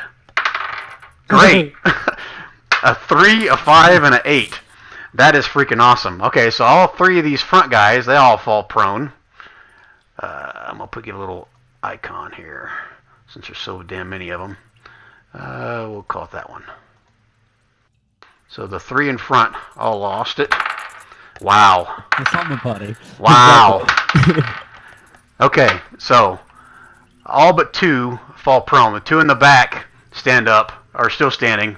4 other ones all drop down to their knees as you kind of shake the ground and erupts around you. As a matter of fact, when you do that, you're also going to kind of... That was a cone, you said, right? Yes. All right. All that ground right there. Yeah. All that ground right there is no longer difficult terrain as well. All right, so let me zoom in here to these guys so I can mark them all. Actually, it still is difficult terrain because this causes it to become difficult terrain. Ah, that's right. It's just a different kind of difficult terrain. Really? To chunks. There is no winning here. I don't know if it says that in that description, but it does, yeah. Alright, so that's your turn, Diddy. Anything else? Mine again? No, oh, sorry, not Diddy. it was Baron. Baron's Oh, turn. Baron's turn. Anything else, Baron? I on the ground, Sing a song. You're having a slumber party over here. having a slumber. Back, who didn't fall over. Yeah, the 2 in the back didn't fall over. Alright, Diddy, your turn. Okay, I'll come and help my friend. Okay, stand in front and then just... I've got the movement to get to these guys. And if I want to assist Bayon getting up, is that part of a move action or is it part of an action? If you want to help Baron get up, Yeah. that's going to be an action. Oh, it's an action. All right. Well, I'll leave him there for now. I'll just say that was really spectacular. I love that whole boot thing. And he's actually genuine. He's not kidding. And then he swings at the creatures. If they're prone, does it make it easier? Yeah, you have advantage on your attack. Okay. All right. So All 3 of them in front of you are prone. Okay. All right. So I go to the first guy and go, well, I assume we're not going to be friends. So Wait. It says Baron said he wasn't done. Oh, you're not done, Baron? No. No, I was gonna throw. Can you guys hear me? Yes. Yeah. Oh, yeah. Go. Yeah, now we can. Dax, like sort of Hail Mary toss at the guy in the back. Oh, go, buddy. He's whipping Oh, that one that you saw way back here, he shouldn't have been there. He's already gone. He wasn't there. There. Okay. No worries. Correct. Then. That was my fault. He wasn't supposed to be in there. So you Got it still then. want to throw the hammer at something else? Right. You're breaking up. I didn't hear you, Could Baron. I use my said, "No, action it's to all right." like dash and get up myself? No, you've already used all your movement to get there. It's a movement to stand up. Okay. So you are prone. Okay. Sorry.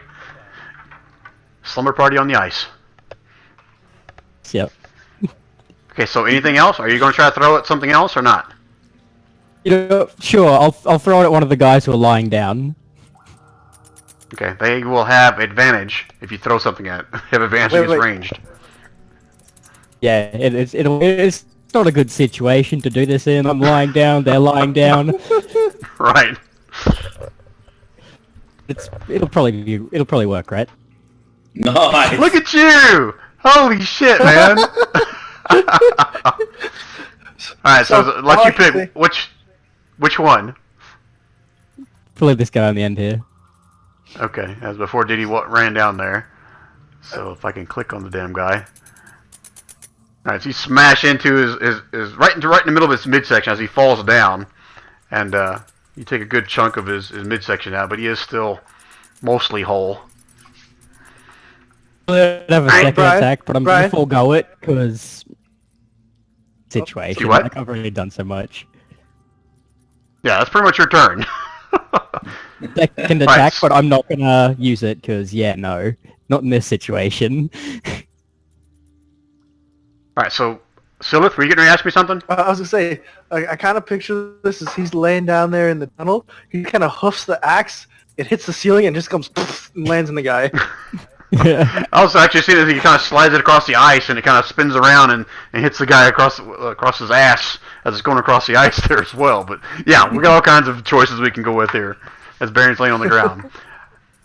Alright, so back to Diddy. So you rolled a 20 on the one right in front of you, I'm assuming, right? That's right. Yep. And and then I'll hit the other guy as well.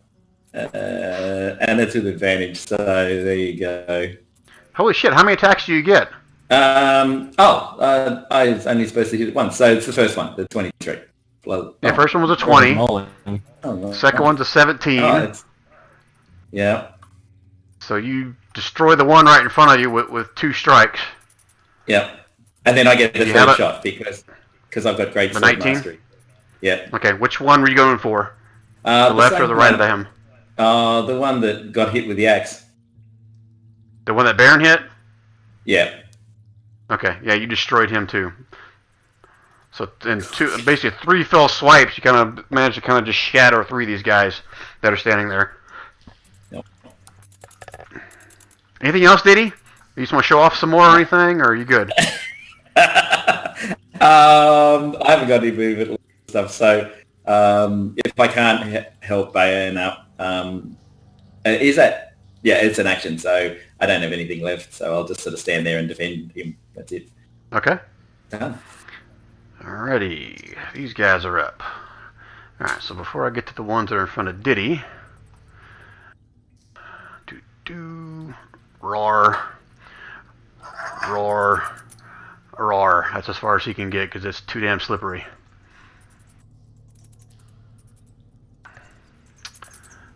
And these.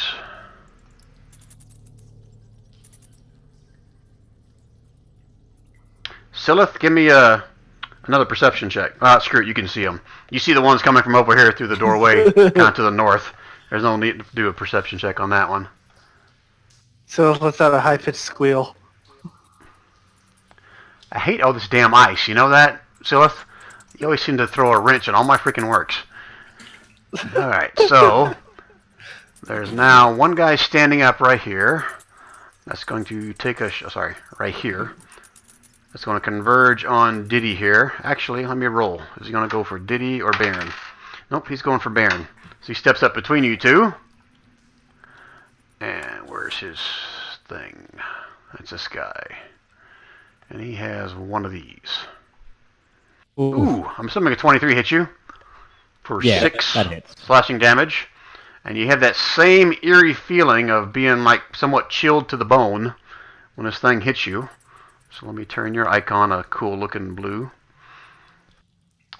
And just so we're clear, last time I did this, you guys don't notice this actually happening to them. Just because they're blue doesn't mean you see they're blue, but that's more of a notation for myself to keep track of this. I'm blue.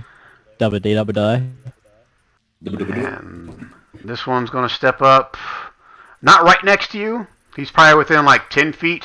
They're kind of like reaching over the dead ones you already smashed here. But they're both going to reach out with their pikes and try to stab you in the face, Diddy. Yeah. Not very kind. They're checking out how good you've been brushing your teeth here.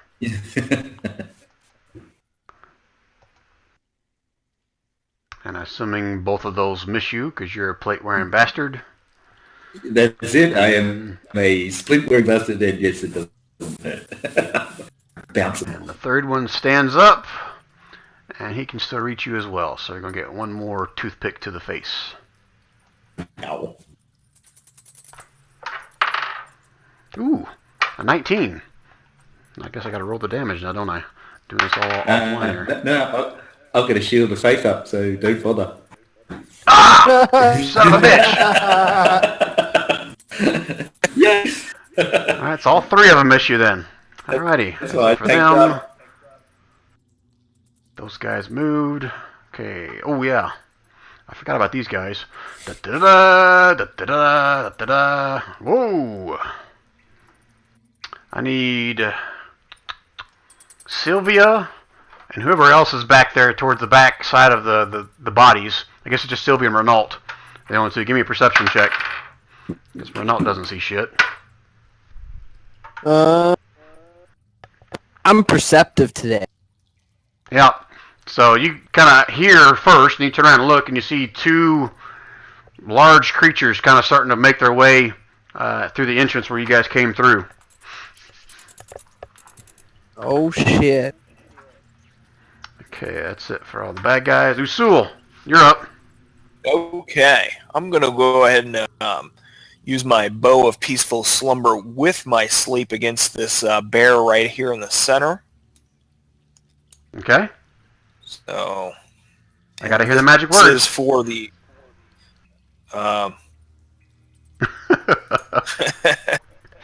You don't know the magic words? Oh, man. Lowy Nilo. Okay. Nebo? Oh, doggone it. I am so upset for you.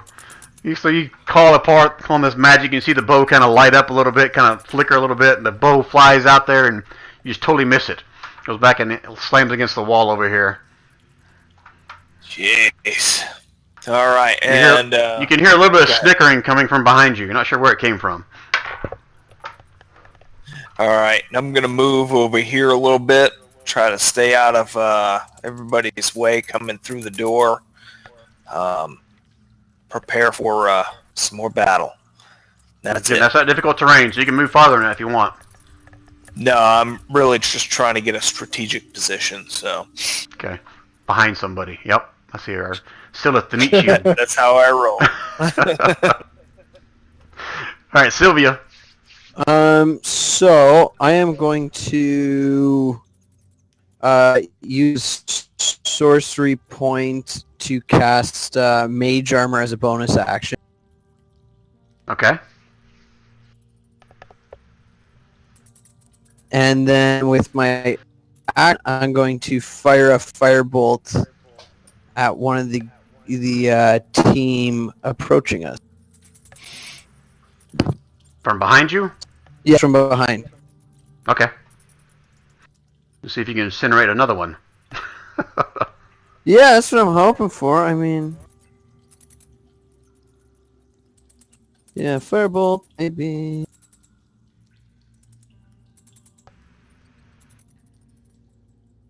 Oof. Oh, darn it. So you fire up this with a firebolt out of your palm of your hand, you fling it up Yeah. there, and you were so confident last time that it just kind of peters out and it lands right in front of them, melts a little bit of the snow right here, but it doesn't seem to phase the approaching whatever they are at all. Son of Nice a try gun. though. Anything else, Sylvia? I guess I'm gonna kind of move a little. Like dance? No, just move a little bit out of the way of these guys coming up. Well, hang on. Let's see here. We're kind of up shit. No, sorry. Hang on. Sorry, my screen's acting a little funny here. Let me zoom in a bit. Okay, I'm gonna move over to this side of Wasai Okay. and just hold up and hope that nothing beats me up. Yeah, when you get on that side, you definitely see the other guys, frozen guys, kind of coming through the doorway over here as well. Oh, and yell very loudly. They're coming up our asses, guys. Check your You yell sig. that really loudly. Okay. All right, we say. We see it's going to step up to this bear in front of us and go ahead and try to take him out. All right, let's see it.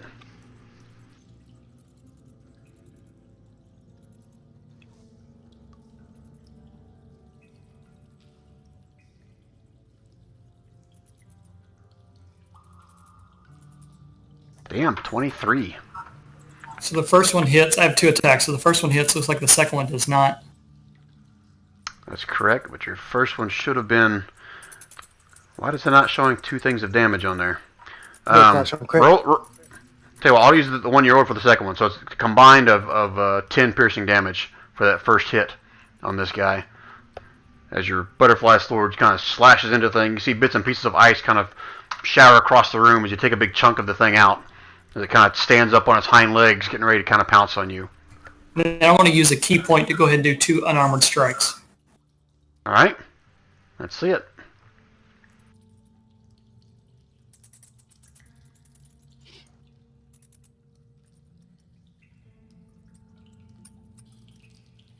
Ooh. 2 or 3? Should be 2.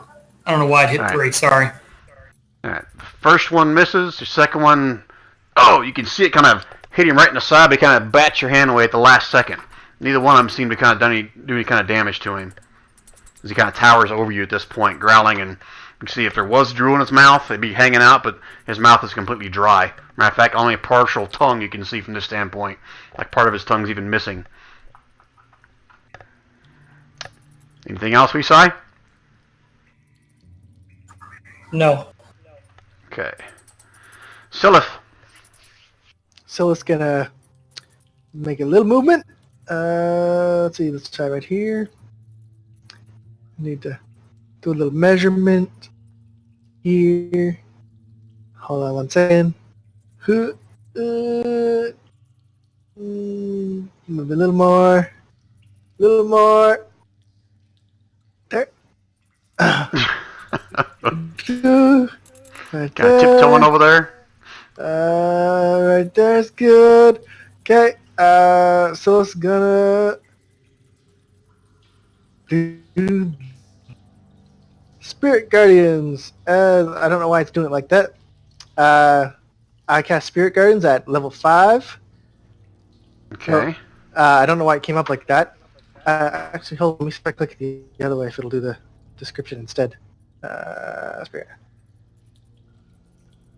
No, it's still just doing that.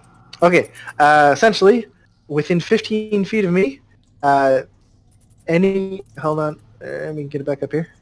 Yeah.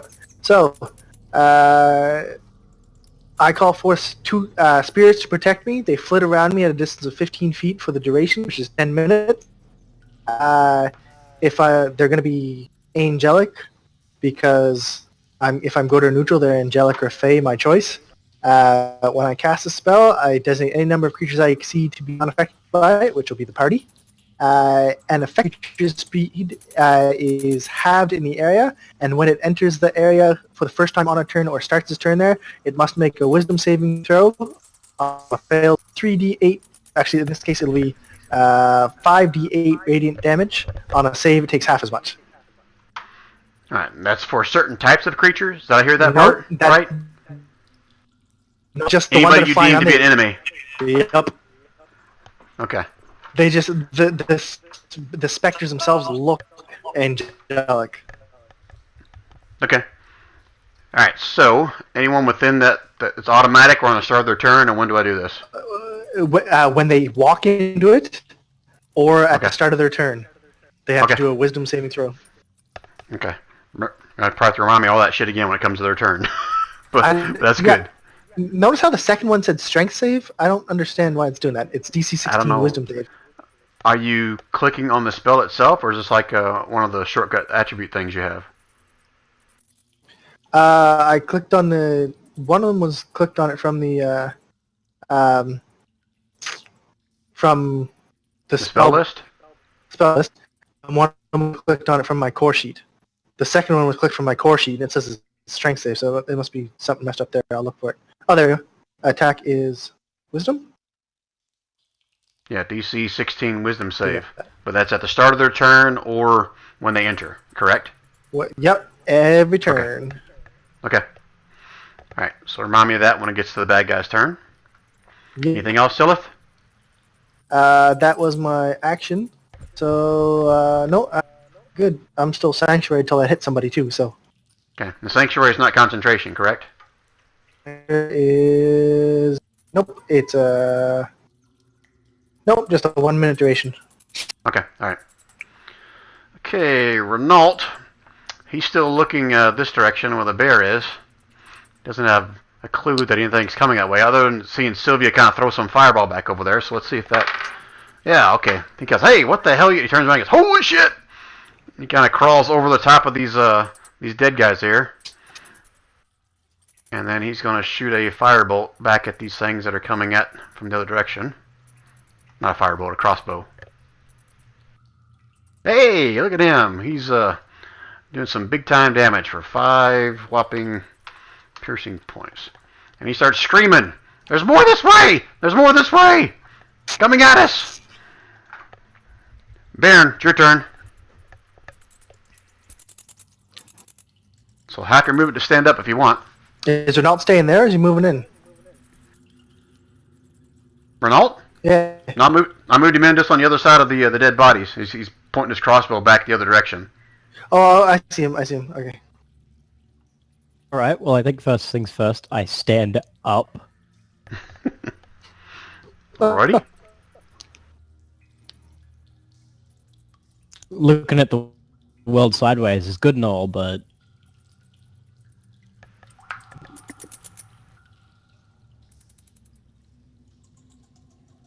That's half my movement. And then, like, what, 7 feet to move? That's good. It's pretty good. Now, if you move forward, you kind of shook it up right there, but it's still difficult terrain to get through everybody else.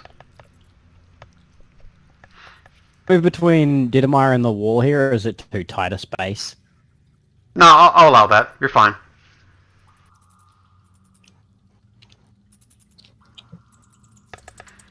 You want to take a whack at that guy right there? Oh yeah, I'll move up and then I'll take a shot at the guy in front of me.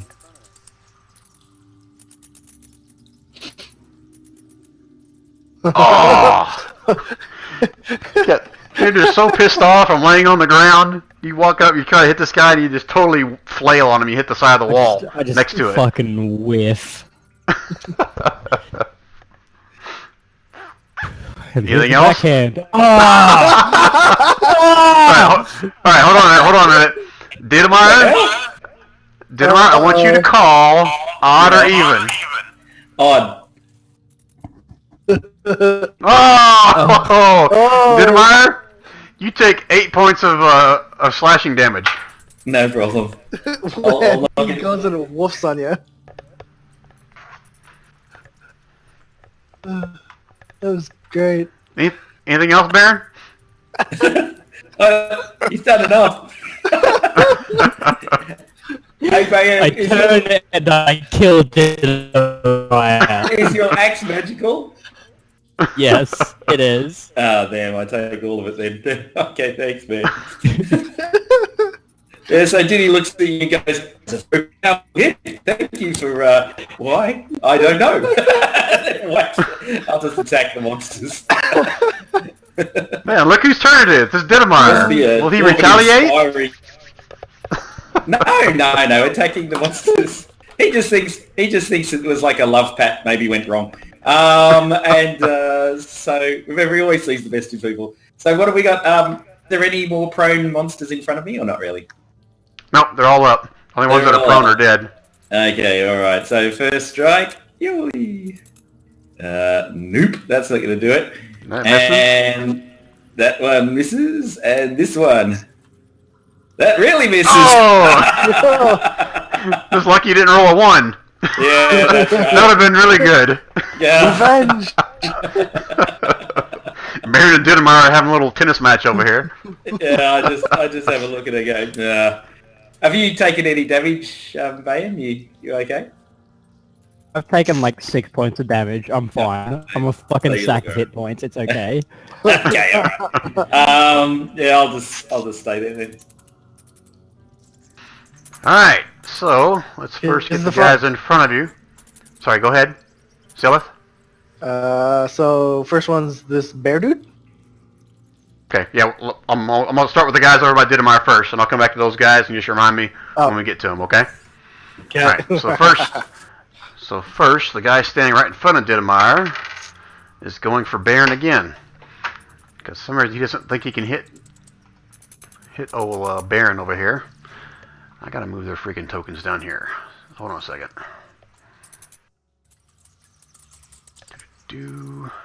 Grab these. Let's move them down here.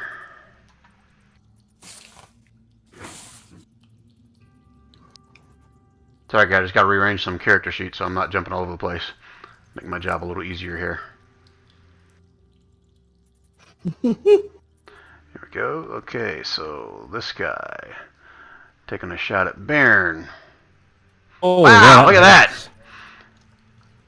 And again, that same eerie chill goes through your body. And then another one is going to reach out and try to stab Didamar in the face. No. And misses badly. How many are left? 1, 2, I think there's 4. Yeah, there's 4 left. Alright, one more is going to try to stick me in the face. Misses. And then the third one, you see him kind of raise his head up and he looks like he's trying to scream, but there's nothing coming out. But you feel this cold just kind of emanate out around him in a huge blast of cold. Yeah. I need Baron to make me a con save, please. Which is plus the charisma of Yeah, Didamar. you get +4 from me. For another natural one. Oh shit! Oh! Oh, damn! Look at that! Alright, so you feel the blast kind of start to kind of shake through your body and go down to your feet, and you feel like it's just trying to cover you in a little thin layer of ice, but you kind of shake it off and kind of your whole body shivers, and nothing seems to kind of take hold. That's the warmth of Giddy's friendship. Because I drew blood. Alright, so let's go with this bear here. So he makes a wisdom save, correct? Wisdom 16. Okay, pull up his character sheet.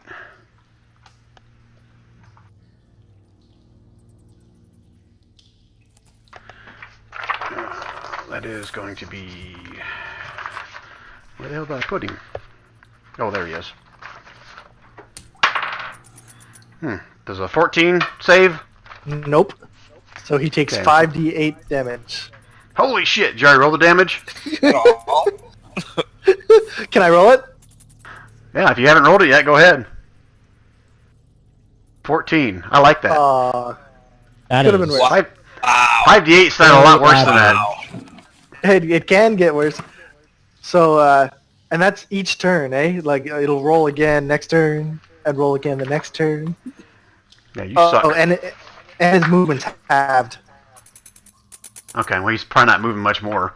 The great spell So, this is Spirit Guard, so some kind of like spirit creature thing kind of whacks at him with a sword or something? Is that how this works? They're like floating ghost angels. Yeah. Okay, so you see the bear, he's standing up on his hind legs, and he's just getting battered by these things flying around a little bit. You see bits and pieces of fur and ice go flying about the room, but he is still standing there right in front of you. Let's see, even and odd. And he's going to try to hit Weesay. Why? Don't ask me why, he's a dumb bear. But, let's see. I do have to ask the question before you roll that, Brian. Yes? This Spirit Guardians, I'm not targeting it to attack him, but it does count as attack, so would that would count out my Sanctuary, wouldn't it? Because Sanctuary is, if I make an cast spell that affects an enemy creature, this Sanctuary ends. Is it if you make Yeah. an enemy creature do a saving throw? I think is. It's a count. Yeah, regardless, I'm going to say My that Sanctuary's cancels out done, that's Sanctuary. Yeah. Okay, yep. Right. Nope, that's one. Alright, so first he's going to reach out with his claws at Weesai, and I'm assuming that misses. Yes, it Correct. does. Yep, it does. He's going to follow it up with a try to bite you in the face. Ooh, and I'm assuming that hits, so 6 points of piercing damage. And again, you feel that chill kind of emanating from your soul. Your whole body is kind of shivers You can feel the cold kind of sinking down into you from him. Okay, so that's him.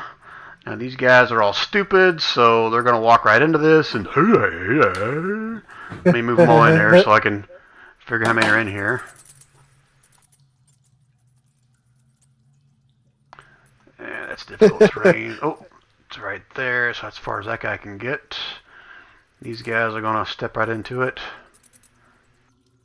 Let me just grab all of them. It's like a sound. Let me just grab all of them. Alright, so that's 1, 2, 3, 4, 5 wisdom saves. Do you agree with that? Yeah, the one just outside of it. Okay, let me find their sheet.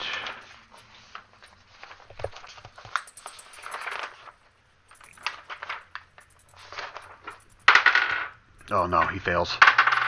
Yeah, and he fails. And he fails. The 3 in front all fail. 5d8. Now, does that you roll that once and that's how it is for everything? Or you get each one? No, each one. Each one. I mean for the damage. Yeah, each one takes its own 5d8. Okay, so roll it 3 more times. One, and I'll do the next 2. 2, 3. Well, they're getting better at least. 1,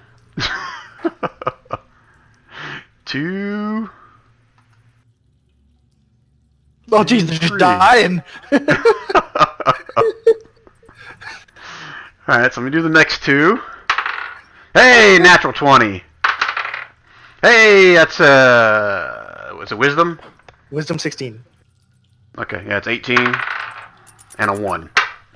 Oh, actually, the last one wasn't even in there. Right? So you got both of them made the save? Yes, so that's half damage. Half damage. 1, 2. Okay, 12. So what? 12. 12 and 4. Alright, Darn, I was really hoping for 40 because then it would just been 20 anyways, right? Like, suck it. 1. And this guy took 4 points of damage. That's a pretty damn good spell you got there, Silith. It took a lot of spell points. Okay, so now...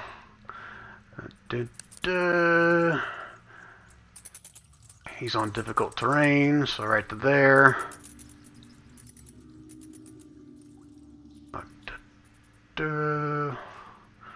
Okay, I think that's... Oh, got these guys back here. I forgot about them.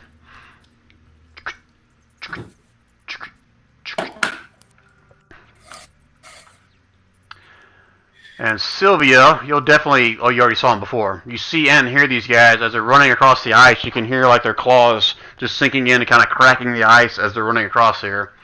And one of them is going to leap right at Renault. Oh! Damn. Okay, so he takes 6 points of slashing damage and he needs to make a strength save. And he fails. And you see him pounce right on top of Renault. Renault falls to the ground. And this guy gets another attack with his bite. At advantage. Oh, look at that. With advantage, I still roll shit for damage. Alright, so he's now sitting on top of Renault. Sunk his claws and his teeth into him, and Renault is prone underneath him. Sitting on top of Renault? Yes. Inside the yellow circle? Outside the... What's your question? Is he inside the circle or outside? I guess if he's on Renault, he'd be inside it. So yeah, let's do a wisdom save for him, you son of a bitch. I was like, I can only see one guy. I think you said there was 2. 16. 16. Defenders win ties. Half damage. Half of 22. 11 points of damage. And he's now on half movement, if he wasn't before. Okay. And the second one was going to do the same thing, but leap towards Sylvia. So let me know if this hits Sylvia. Ooh, that definitely hits. 23 points. And you too feel the strange chill coming across your body. This thing sinks its claws into you. And give me a strength save. strength save. Oh, you know my strong points. Oh, hey. Hey. So you feel him kind of bite into you like he's trying to rip you down to the ground, but you're able to fight off and still stand there. And he needs to make another wisdom save. Ooh, 18. Half damage. How much? 18? He rolled 18.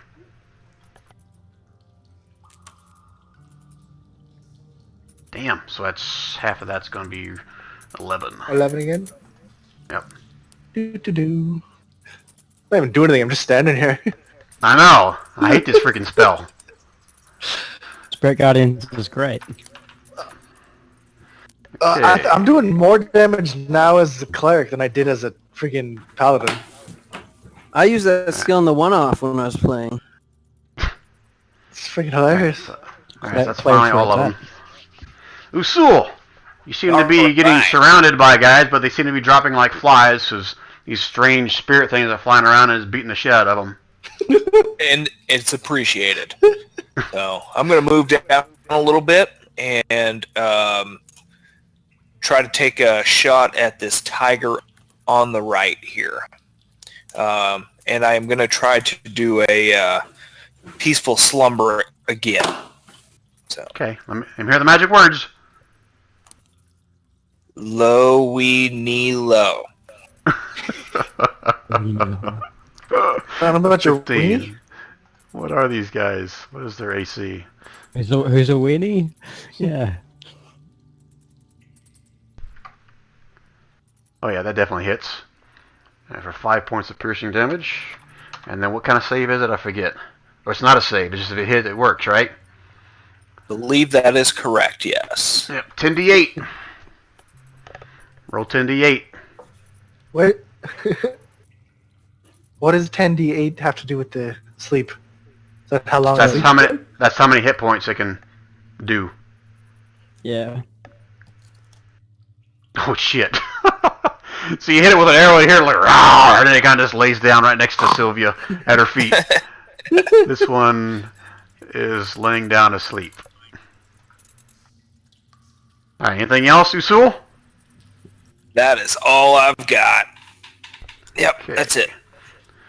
Alright, Sylvia, you get kind of freaked out. This thing runs up and bites into you, and an arrow sinks into it, and it just kind of curls up into a little ball next to your feet. Okay, then I'm going to firebolt the one that's not asleep. Okay. Do not roll low.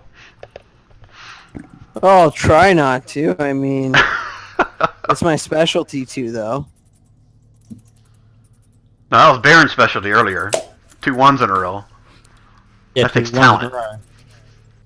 row. 15. Yep, that finds its mark. Holy shit, cast at a higher level too? Well, every time I cast it, it's at fifth level. At 5th level, I do 2d10s. So you're casting these at 5th level? No, sorry. So it's a cantrip, but when I reach the 5th level, it's 2d10s. And then it goes up again. Yeah, at 11, and Yeah, then it's 3d10. it's the same as my Sacred Flame. My Sacred Flame adds an extra dice when I hit level 5 and when I hit level 9, I think. Okay, so now I'm confused, because it should be one or the other of these, not both of them. Oh, yeah, because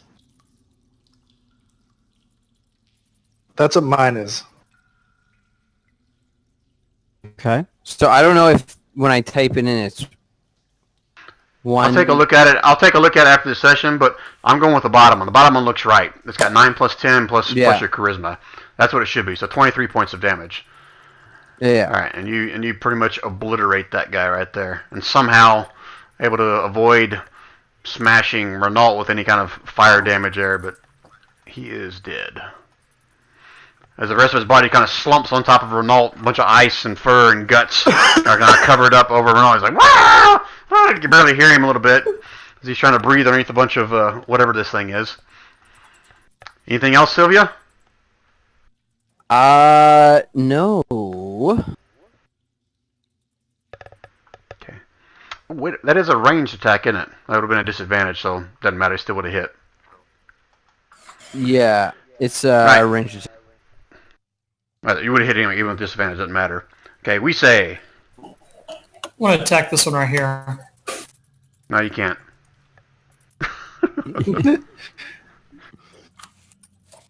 Picking on these poor bears. 15. I think I'm pretty sure that hits the guy too, because bears don't have armor. Yep. So, ooh, 6 points of damage. So you whack this guy good, like kick him right in the knee or something. You see him buckle. Oh. He drops to to one knee right there, but he is still standing there with one claw right at your face. I'll go to attack again then.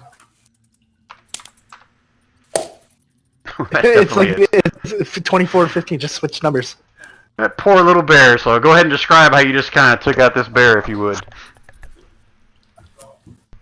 As he goes down to one knee, he looks over and roars at me, and I just take my sword and jam it up through his mouth.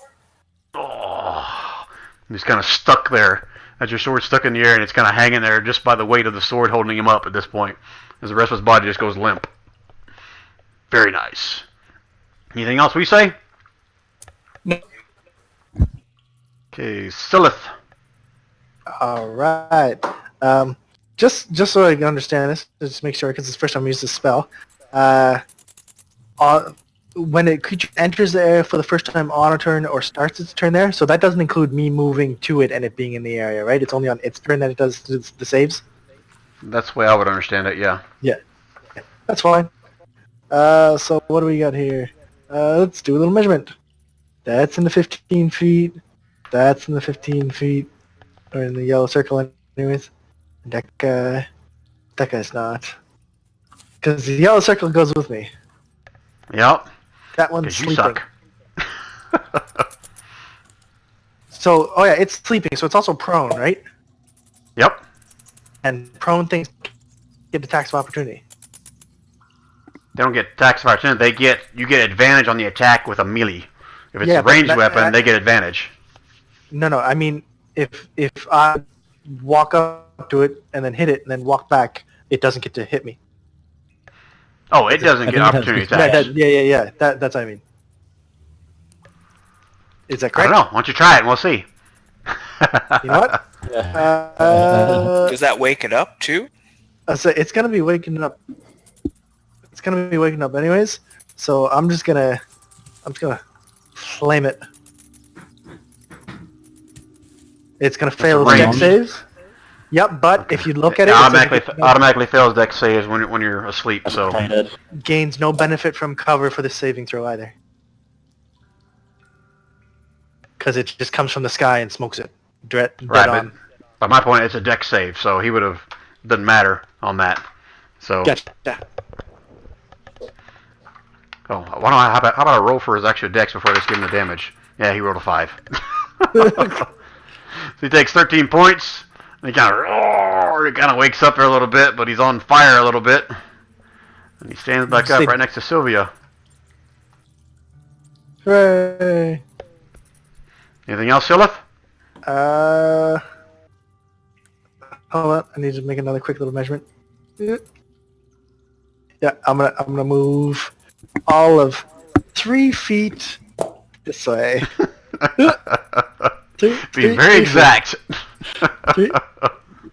3 feet. There. No, it's got to be at least 5. No, I'm joking. It's fine.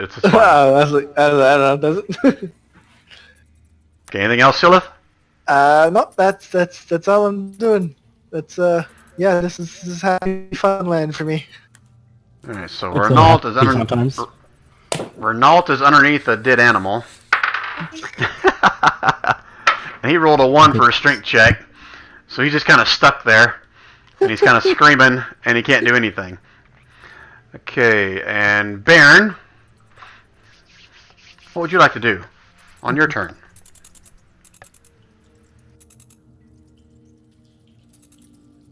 You there, Baron? I'm thinking. I don't know what to do. Because my axe isn't working. My axe is, it's on holiday right now. It's on a Caribbean cruise. At it. Actually, before I swing at it, I'll, swipe my shield at its legs and try and knock it prone. Shield master Is that a maneuver feat. you got? Yep. Alright, how's that work? Is that a save for him, or is that a 2-hit for you? It's both. just an athletics check to see if I can knock him prone. Athletics check for my guy or for you? We see who wins the contest. Ah, okay, I'm with you. And I didn't do well. I rolled a 4. Now, he rolled a 14. Athletics. They don't have You athletics. rolled a 4? Athletics You is rolled- strength, right? 14, not 40. 14. Let me find the sheet. Remember what it is. I think it's only like +1 or +2, so not. You win that one. All right, so the one right next to you, right? You rolled a 7. Yeah, but I rolled a 14. All right, so that knocks him prone. This guy right here, correct? That's the one we're talking about? Oh shit. There's so much. There's too many guys in there. I can't grab the guy. That just uses my bonus action, so now I get to wail on him. Alright, so he's prone. Yeah. So go ahead and wail away. Let's hurt him good. Alright, you want to describe how you just kind of destroyed this guy sitting at your feet?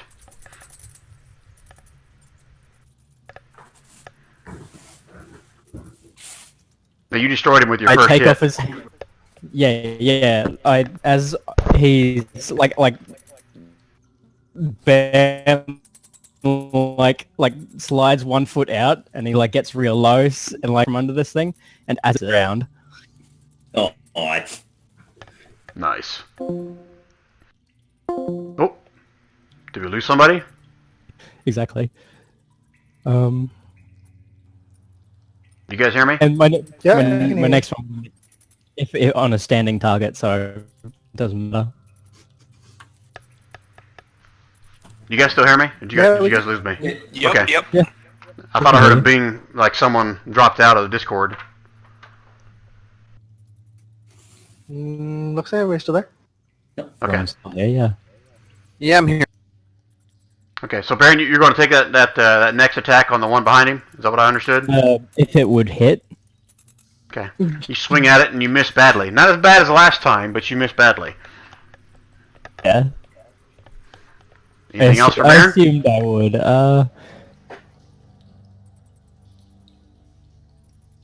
Can I? Yeah. You will have to step around forward if you're going to hit that these guy. guys, Yeah. I'll step up to these guys, and I can't do anything. I've used my attacks, so I just stand there, looking scary. I bare my teeth at them. Urgh. You're trying to You have figure out if bare they teeth? have teeth. Yes, I have bare teeth. Did you get them from those bears we just killed? Ben. Alright, Diddy. Okay, so I'll go to the one that's still okay, I suppose, and attack. So there's one. Ooh, that's good. And then I'll give the other one a big smack. Try that. No, and that's it. All right, so I'll do a divine smite on the one I gave slashing damage to, so that will be 5 more radiant. 26 definitely hits for 9 points of slashing damage. Damn, I gotta zoom in so I can see these guys. Too much damn carnage down here. Hold on a second. Can't see what the hell I'm clicking on. There's still too much shit in there. Alright, so... Alright, hold on a second. I gotta clear some of this shit out of here. Because I can't see what the hell I'm clicking on or hitting. Okay, those two guys are dead. Oh, that guy's alive, but I'll move him there for a second. Just so I can clear some of this shit out. Wait. There's a dead one. Alright, that's going to be a little bit easier. Alright, so which one did you hit first? This guy right in front of me. Alright, so 9 points of slashing damage. He takes a good chunk of his midsection out, but he is still standing. And your second hit misses badly. Not bad enough to hit Baron, but it misses. And the radiant damage from the divine strikes there for 5 points. For the one you did hit, right? Yeah. Okay. If you'd like to, go and describe how you just obliterated that one right in front of you. So quickly slash it sort of stumbles a bit, and then I just lay my sword next to it, and it looks at me funnily like, what? And then I just say a holy word, and it just lights up its little body and just goes, floats up. Nothing but blood and guts and ice in front of you. That's it. Anything else, Diddy? I'll just move to here. Isn't there something you get when you kill one of them with a strike? Oh yeah, sorry, I get another shot. Sorry, my mistake. There's your one free one. No more freebies. I get my no more freebies. So I have another shot at this guy. Oh, you suck. You sure you want to give that one back? Damn. Alright. So you pretty much decapitate this one and you just kind of take a sidestep and like you're like, oh yeah, I get one more shot. Blap! And his head goes flying across and hits the side of the wall and explodes and it just kind of crumples to the floor. Oh, and great. There's that was one. fantastic. Thanks for that. I forgot all about that. Now you only get that once, right? If you kill a second time, you don't get another one, do you? No. Only one bonus attack around. That's it. All right. So this guy, you know what? He sees the writing on the wall. He's going to rear back here. Oh, I gotta zoom back out.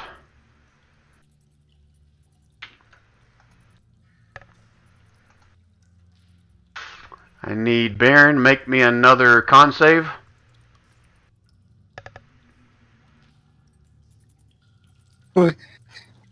Damn! You guys suck!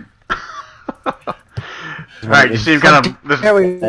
I'll stay alive.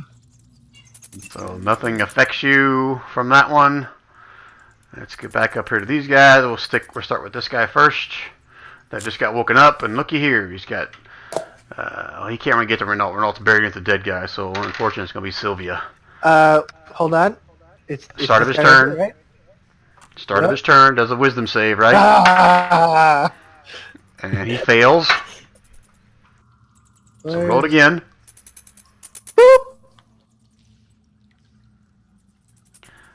Can I click on him?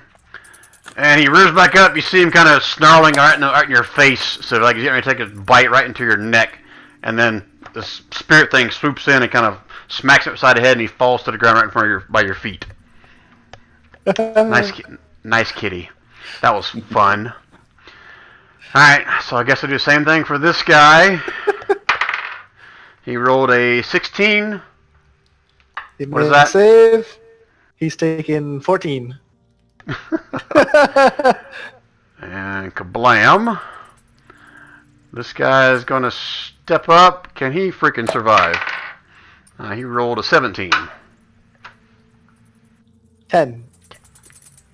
Ah, yes. He survived. 1. 10. Okay. So, he's going to make a last... bodies of all his friends surrounding him. We say, make me a con save. Okay. Oh, and Sylvia. I think she's within range. Let me check it here. Yep. Con save. I'm Okay, so you feel the- constitutional. Let's see it, Sylvia.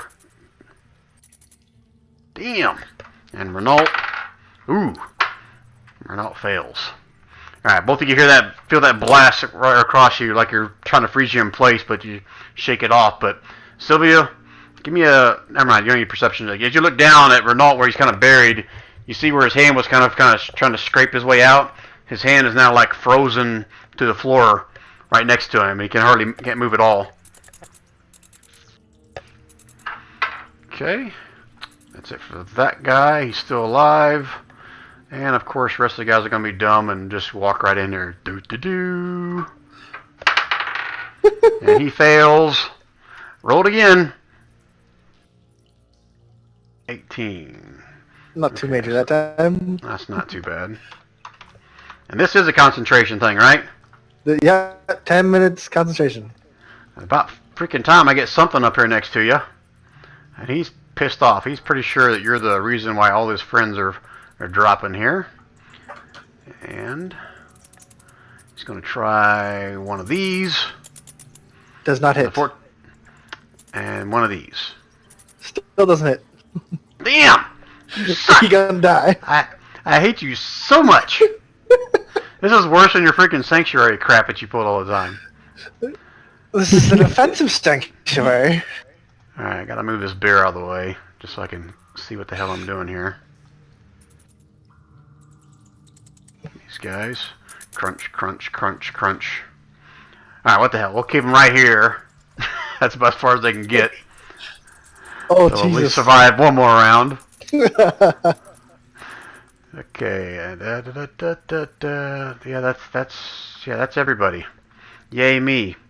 Usul! Alright. I'm going to go ahead and take a shot at this living bear here with my bow. Just normal damage, no sleepiness. Oh. Damn. 16 points of damage. Hit his mark. See it sink in deep. You see the bear kind of reel back a little bit, but it is still standing there in front of Silith. Okay, and then I'm going to move up here to Renault and try to help drag that tiger. And try to pull the tiger off of him? Yeah, try to help him up in some way. Okay. As you grab a hold of the tiger, you can see the tiger and Renault are both kind of frozen to the ground. So give me a strength check if you're trying to pull that tiger off. Okay.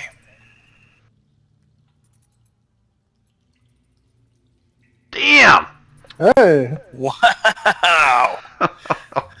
I was going to say, you're going to have to get at least a 20 on this to be able to lift this damn tiger off. So I'm going to say you didn't really lift him up, but you grab a hold of him and kind of just sheer strength just kind of pulls him off the side of Renault. You can hear like the ice breaking as you kind of pull some of its skin and its fur off that's left on the ground there. But you can pull him off to the side where Renault's no longer stuck under the pressure of the giant tiger-looking thing. All right, and that's all I got. That's all I can do. Okay, Sylvia. Okay, quick question. Is Renault, is he, like, down? Yeah, he's prone still. Usul just pulled the tiger off top of him. Okay, but he's not, like, He's not dead. Okay, gotcha. Alright, I'm going to do...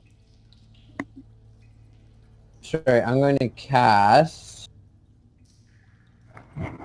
One second here, I just have to check something quickly.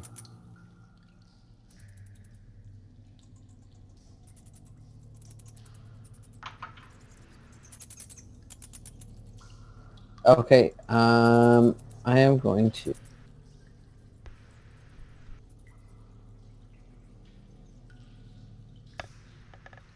Sorry, I'm just thinking aloud here.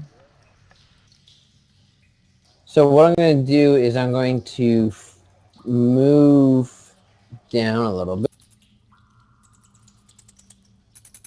here. And I'm going to Firebolt and use a sorcery point to twin it to attack and that guy. Okay. Twin it meaning it's going to make two of them, one attack for each of them, right? Yeah, so basically instead of throwing one Firebolt, I can throw two. Okay. Let's see it. Dual wield that shit. Then let me try this to see if this makes it work better. There you go. That's the way it should be. I think. If you only got damage once, it's still doing that second damage for some weird reason. I don't know why. I think it's not supposed to be higher. You're just supposed to. Can you remove that? It can be cast as a higher level. I think that if you can change that, it would fix it. Yep. I'm gonna look at spellcaster sheet right now. Let me try this then.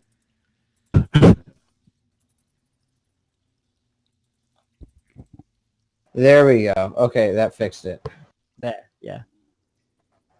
So it's still 2 attacks, right? It's not 1 attack and just for both of them, right? So it's a 22 No. for the first one, 9 for the second one. Yeah. Okay. All right. So the first one hits, and he kind of explodes into a bunch of ice and bones and guts, whatever, all over the place. The second one misses, lands right next to him, kind of singes as it hits the ice right below him. Son of a gun. Anything else, Sylvia? I yell words of encouragement to Renault. Not yell, gently, loud enough that he can hear it. Like, you can do it! Get up! Don't stop believing. Don't stop believing. He stands up, starts dancing a jig. Don't stop believing. Hold on to that feeling. You know what's coming up for him next time. Anything else, Sylvia? No, that Hasn't is all. inspired any of us. Alright, we say. Hanger guys, okay? It's fine. I was saying that Renault hasn't inspired any of us. Well, he was kind of just sitting underneath a tiger for a while. He was shooting stuff. Right? I want to step up beside Silith against this bear right here. Make an attack. Alright. Let's see it. Can I go right there? Is that okay? Yeah, that's fine. It'd be difficult terrain to kind of get over the dead bear, but Right. that's fine. I figured that's 10 feet of movement. It would only be 5, but because it's difficult, it's 10 feet. Yep. Oh, shit. Roll it again just so I can get some more damage.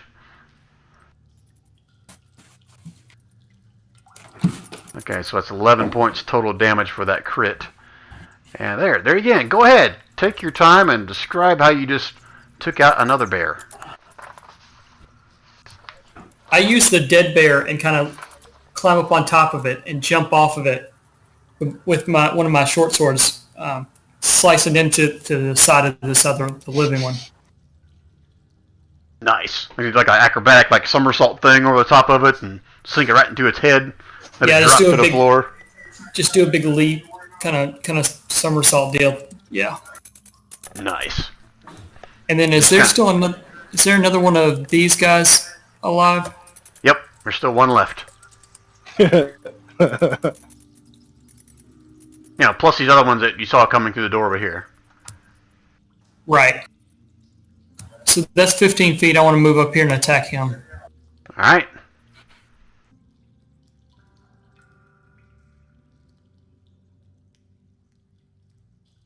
I think I may have Neo Jr. here. Oh, sorry. 19 is what you did, right? Yeah, that definitely hits. Yep. And oh darn, he doesn't get to do another save for Silas' awesome powers. You pretty much destroy him as well. As he drops in a pile of bones and ice. Anything else we say? Nope, that's good. Alright, Silith. Lots and lots of dead bodies around you. I'm cleric. Death so, cleric. That's what I was thinking. Can something have its movement restricted twice? Can something... No, there's no such thing as double disadvantage, if that's what you're asking. No. It's movement. So if your movement is 30, could it be half to 15 and then half to 7? If it does difficult terrain just halves your speed, and then if another effect halves your speed again, I mean, Fantastic. yeah, that's a DM question. Just show me where you're trying to go and I'll roll for you. Stuff in my range of my 15 feet, the affected creature's speed is halved in the area. Okay. So this is difficult terrain. If they're moving 15 feet, all of a sudden they're only moving 7 feet. Do you see what I'm saying? Yep, I see what you're saying. So it would take them 2 turns to move in to get to me. That's what I'm saying. Okay. I was wondering if So that what are is- you asking me? I'm asking if that applies like that. Why don't you give me a wisdom save? No, actually, you know what? You wouldn't know this, because you've never encountered I these things wouldn't know. before. So Okay. I can't answer for you. Nope, that's fine. No, that I'm not specifically for them. I'm actually wondering if it's actually like an actual ruling. If it's an actual ruling, Yeah, like is it possible? I'd something's gonna happen? probably home rule something like that. Or if That- they stack up and it makes sense, that would slow them down even more. Yeah, I don't know if it does on them. I'm just wondering if it does, and I'm going to take the risk. Right. I probably would rule if it's something that, if it made sense, or it would kind of have their movement again. Okay, that's what I was wondering. I was trying to decide if I wanted to move or not, and I was like, could Okay. I risk it? Yeah, move right there. That's a good spot. Right there, right there, right. Yeah, that's a good spot. Well, I can still attack. Now these bodies aren't in my way for attack, right? Well, it'd be difficult terrain to get through them. Yeah. No, but to cast over them is not a problem. No, that's fine. This guy is gonna take flame. Dex save for these guys. Ooh, yes, 17. Woohoo! So that means he misses, right? There's no half damage half for that. damage. He just Nope, it would say half damage on here if it was half Yeah. damage. So you Yeah. miss. So- Haha. Oh, yeah, it's okay. As soon as the turn comes around, it'll be fine. Yeah, you got your big circle of death, so you're okay. There's nothing else around me. Looks like. That's hold on. That's an action, isn't it? Action. This one is also an. This one doesn't say if it's an action or not. Hold What is on. Mending. Transmutation, touch, I think it takes a casting minute. time 1 minute. Oh, it takes a minute to cast. So it's not Yeah. considered an action. Okay, that's fine. Never mind. Nope. That's fine. You're all I'm done? done. I'm done. You still gonna move or not? Nope. I'm gonna hang out. No, you don't want to move like 3.2 feet or something? No, I'm good this time. Okay. Alright, so Renault stands back up, looks at Usu with a little bit of admiration at this point. He says, Thank you, my friend. But our friends seem to be still in danger, so he kind of walks up here a little bit, looks around, and he's going to, let's see, eeny, meeny, miny, mo. Sylvia, he pulls out his hurdy-gurdy, and he starts singing, Don't stop believing, woohoo! And you feel so inspired right now. That's an extra 1d8. Woo! Is that for damage or for? No, that's for check, right?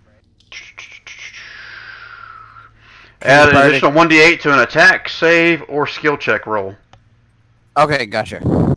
Okay? Got it. 1d8. And that's it for his turn. He's dancing around the dead bodies. Baron. Are there any? There's still one guy here, isn't there? There's more than one guy. Oh, I mean in front of you? Yeah, there's still one guy standing right in front of you. Okay, awesome. I'm gonna send him to the grave, I guess. Or repeat, I'm gonna sweep the legs with my shield because I always forget that I can even do that. I'm gonna try and knock him. Oh, Oh, so That- he's got a... Well, he rolled a 5, so you still win. So he gets knocked down. Now, you have a limited number of these maneuvers, right? it's just no Oops. Sorry, I didn't mean to do that. free turn. Guildmaster fate. It's just you can. Right, but I thought you had a limited number of maneuvers you can actually do, though. Am I wrong there? That's as a battle master. I'm a champion. This is just from a fate. Ah. Well, aren't you just like a lucky bastard like Yeah. Silly? On my turn, I can use a bonus action to cause one of the effects of the shove. Okay, well, he's prone now. So have your way with him. I didn't mean it that way. Well, good thing I have advantage. Oh, Jesus. Damn. 13 points of damage. Yeah, go ahead and describe how you had your way with him, Baron. Right, okay, so this time instead of sweeping the legs, I actually just like swing my shield and smash him up into the air, whip him, and make him and hit him with the axe, and then he slams up against the wall. Nice. Very nice. All right. Anything else for you, Baron? Guess I'll turn and head back towards the other guys. Okay. Come out in the room, just see the carnage. Yeah, my nice and slow 15 feet. Okay. Didamar, you're up next. Okay. Oh, there doesn't seem to be anyone to play with at the moment, so... Nobody to play with. Okay. Play with me. Yeah, nobody. Let's have a look. Is there anything over there? No, I can't see. What's up here, buddy? I can't see past that point. Those are closed doors. You can't see anything past those. Okay. Iron doors right there. I'll try and open them, see if they're easy to open. Give me a... So you're just going to see if they can open, or you're going to try to break them open? What's your intention? Yeah, so I mean, I'll give them a pull to see if they just open up, because I'm assuming that's where the guy that was in, hopefully, the room they guys saw, he's in there. If not, I'll try and open. Yeah, you don't have to roll anything. As you push or pull on, you see they won't budge. They appear to be locked. Okay. Then I'll just continue down this way. So it's not restricted movement here, is it? Or is it? Through here it is. There's ice around there. Okay, so 5. Just where the red is where it's, well, technically red is so difficult terrain as well. Okay, so can I get to about there, and I'll be on normal footing? Yeah, that's normal footing there. Okay, and then I'll just do a dash action to get me to there. Now, not a dash action. If you were trying to open up that door, you don't have a full dash left. Oh, that's right. You. Okay, then I'll just go there. That's fine. Okay. Oh, there was one thing I forgot. I should have, when Bayern hit me, I have to make a save for the for my shield, I think, don't I? Or does that? Oh, yeah, sorry. No, I forgot all about it, man. What is it? Just a con save, or is it just a save save? He was 8 damage, so I think it's either DC 10 or half the damage, as I recall.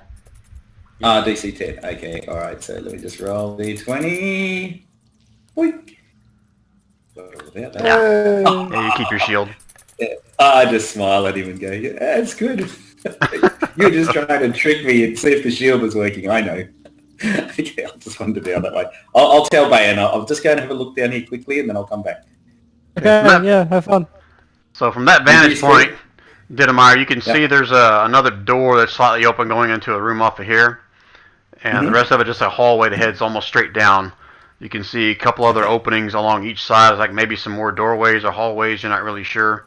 But there are a few openings along each side of that hallway as it heads further south. Okay. I'll say to Bayan, if the team's in trouble, let me know. I'll come straight back. Yeah, I'll let you know. Thanks. I'll just stay there then. Yeah, so the team seems to be in lots of trouble right now. I'm just going to walk around. All right, so... I'll go back and ring the dinner bell again. Stella just stands in the room by himself. Corpses pile up. It was our dinner bell. We're the ones eating well tonight.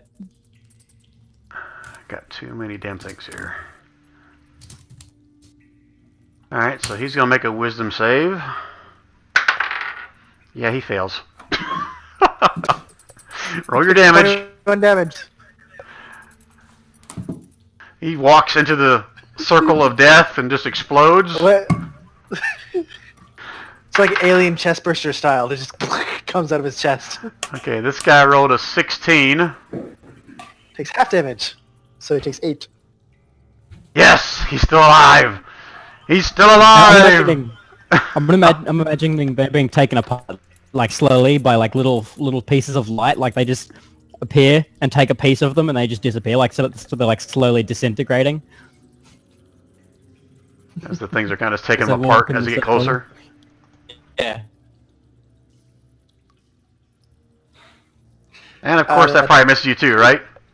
That missed. God dang it. Alright, I gotta move these freaking bears out of the way so I can see where the hell everybody is. I'll move them back later if you guys want to look at them further. I just gotta make some room so I can see shit.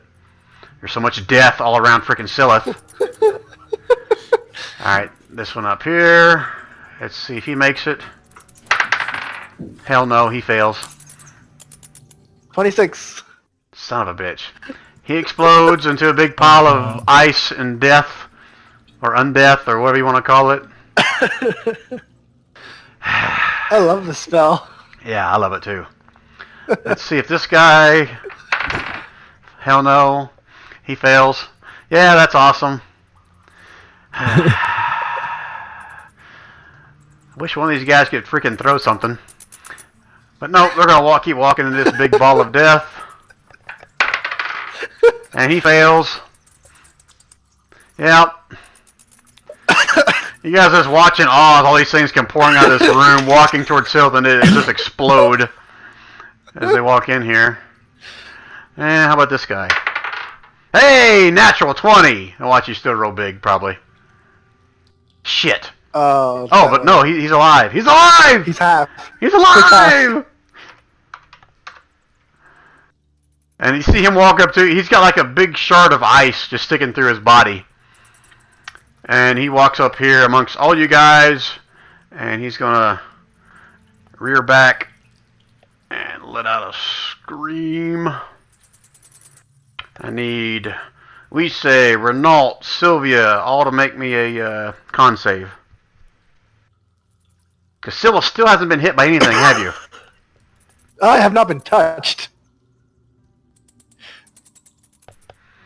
Oh yeah, Renault's gonna make another one. Ooh, shit. Okay. We say you feel yourself frozen into the ground right there. Renault does the same thing. You see him start to move and his feet are kind of like stuck in the ground. And that is it for those guys. They're all standing there and they're going to die on their next turn. And, yep, that's all of them. Usul. Alright, I'm going to take a shot at the closest guy here. Just normal bow shot. And then I'm going to walk up here and see if I can't collect any of my arrows. Oh, you're assuming you're going to hit?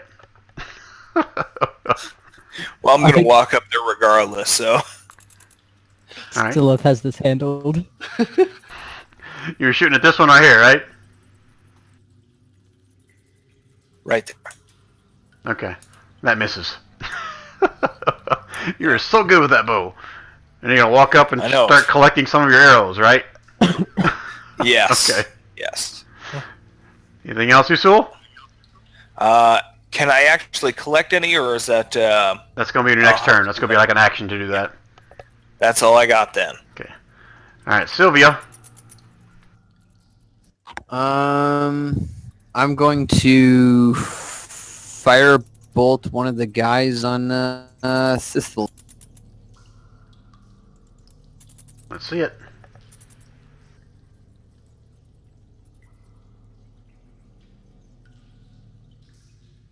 $18, that definitely hits. Which one? Dealer's choice.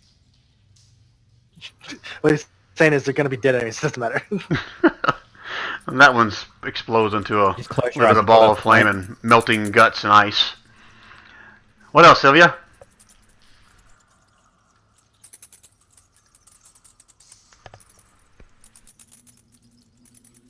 I'm sort of just keeping an eye open for anything popping out of nowhere.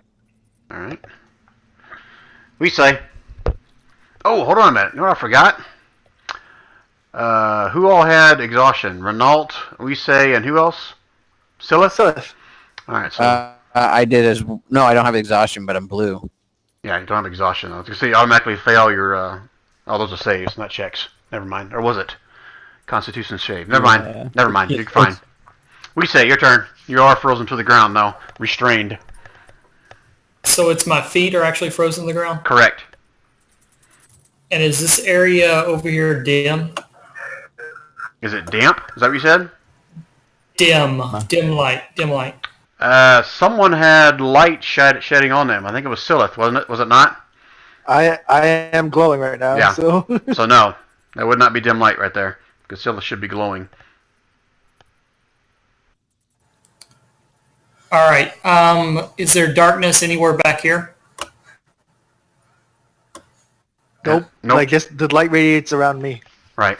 Spot would be back here where Ben like- is.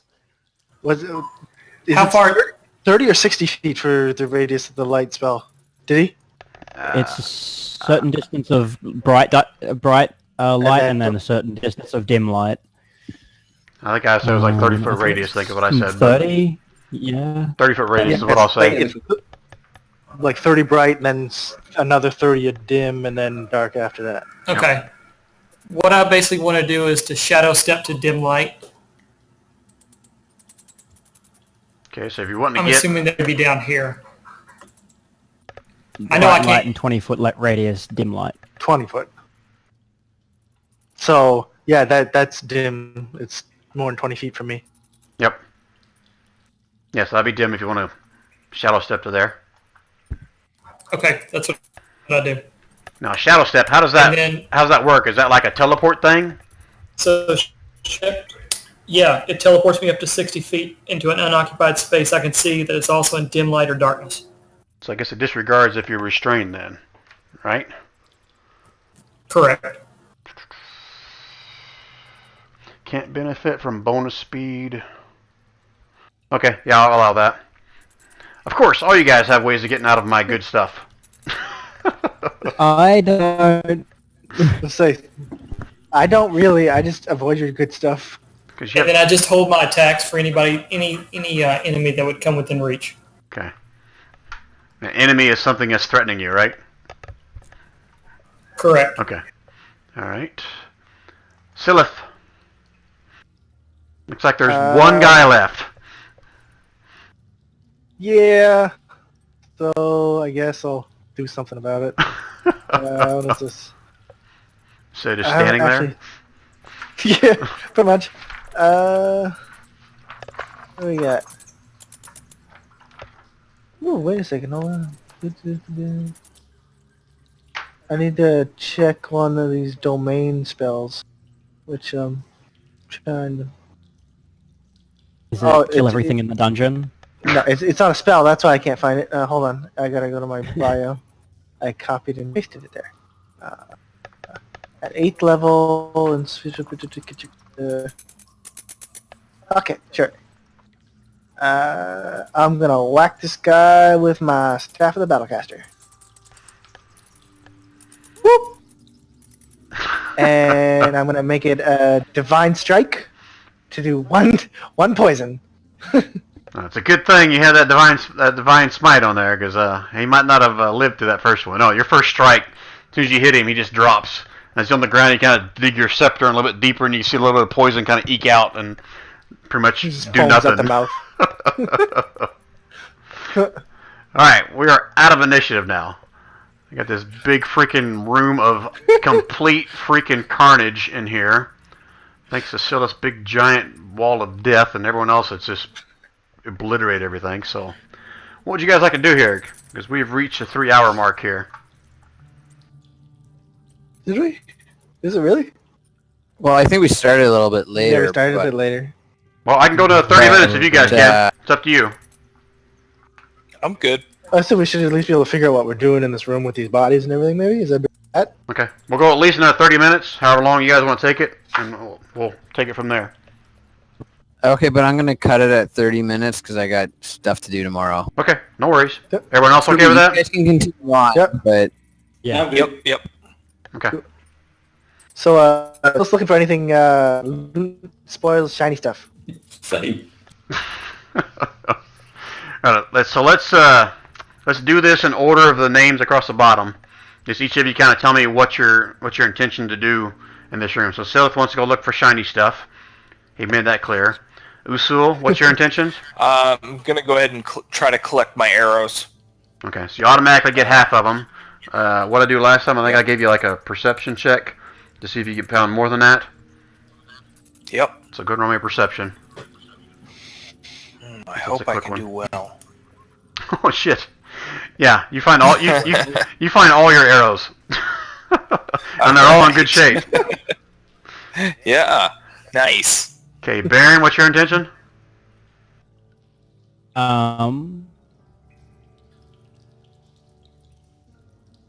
Actually, before that, What's that? Silith, move to whatever area or creatures you want to inspect first.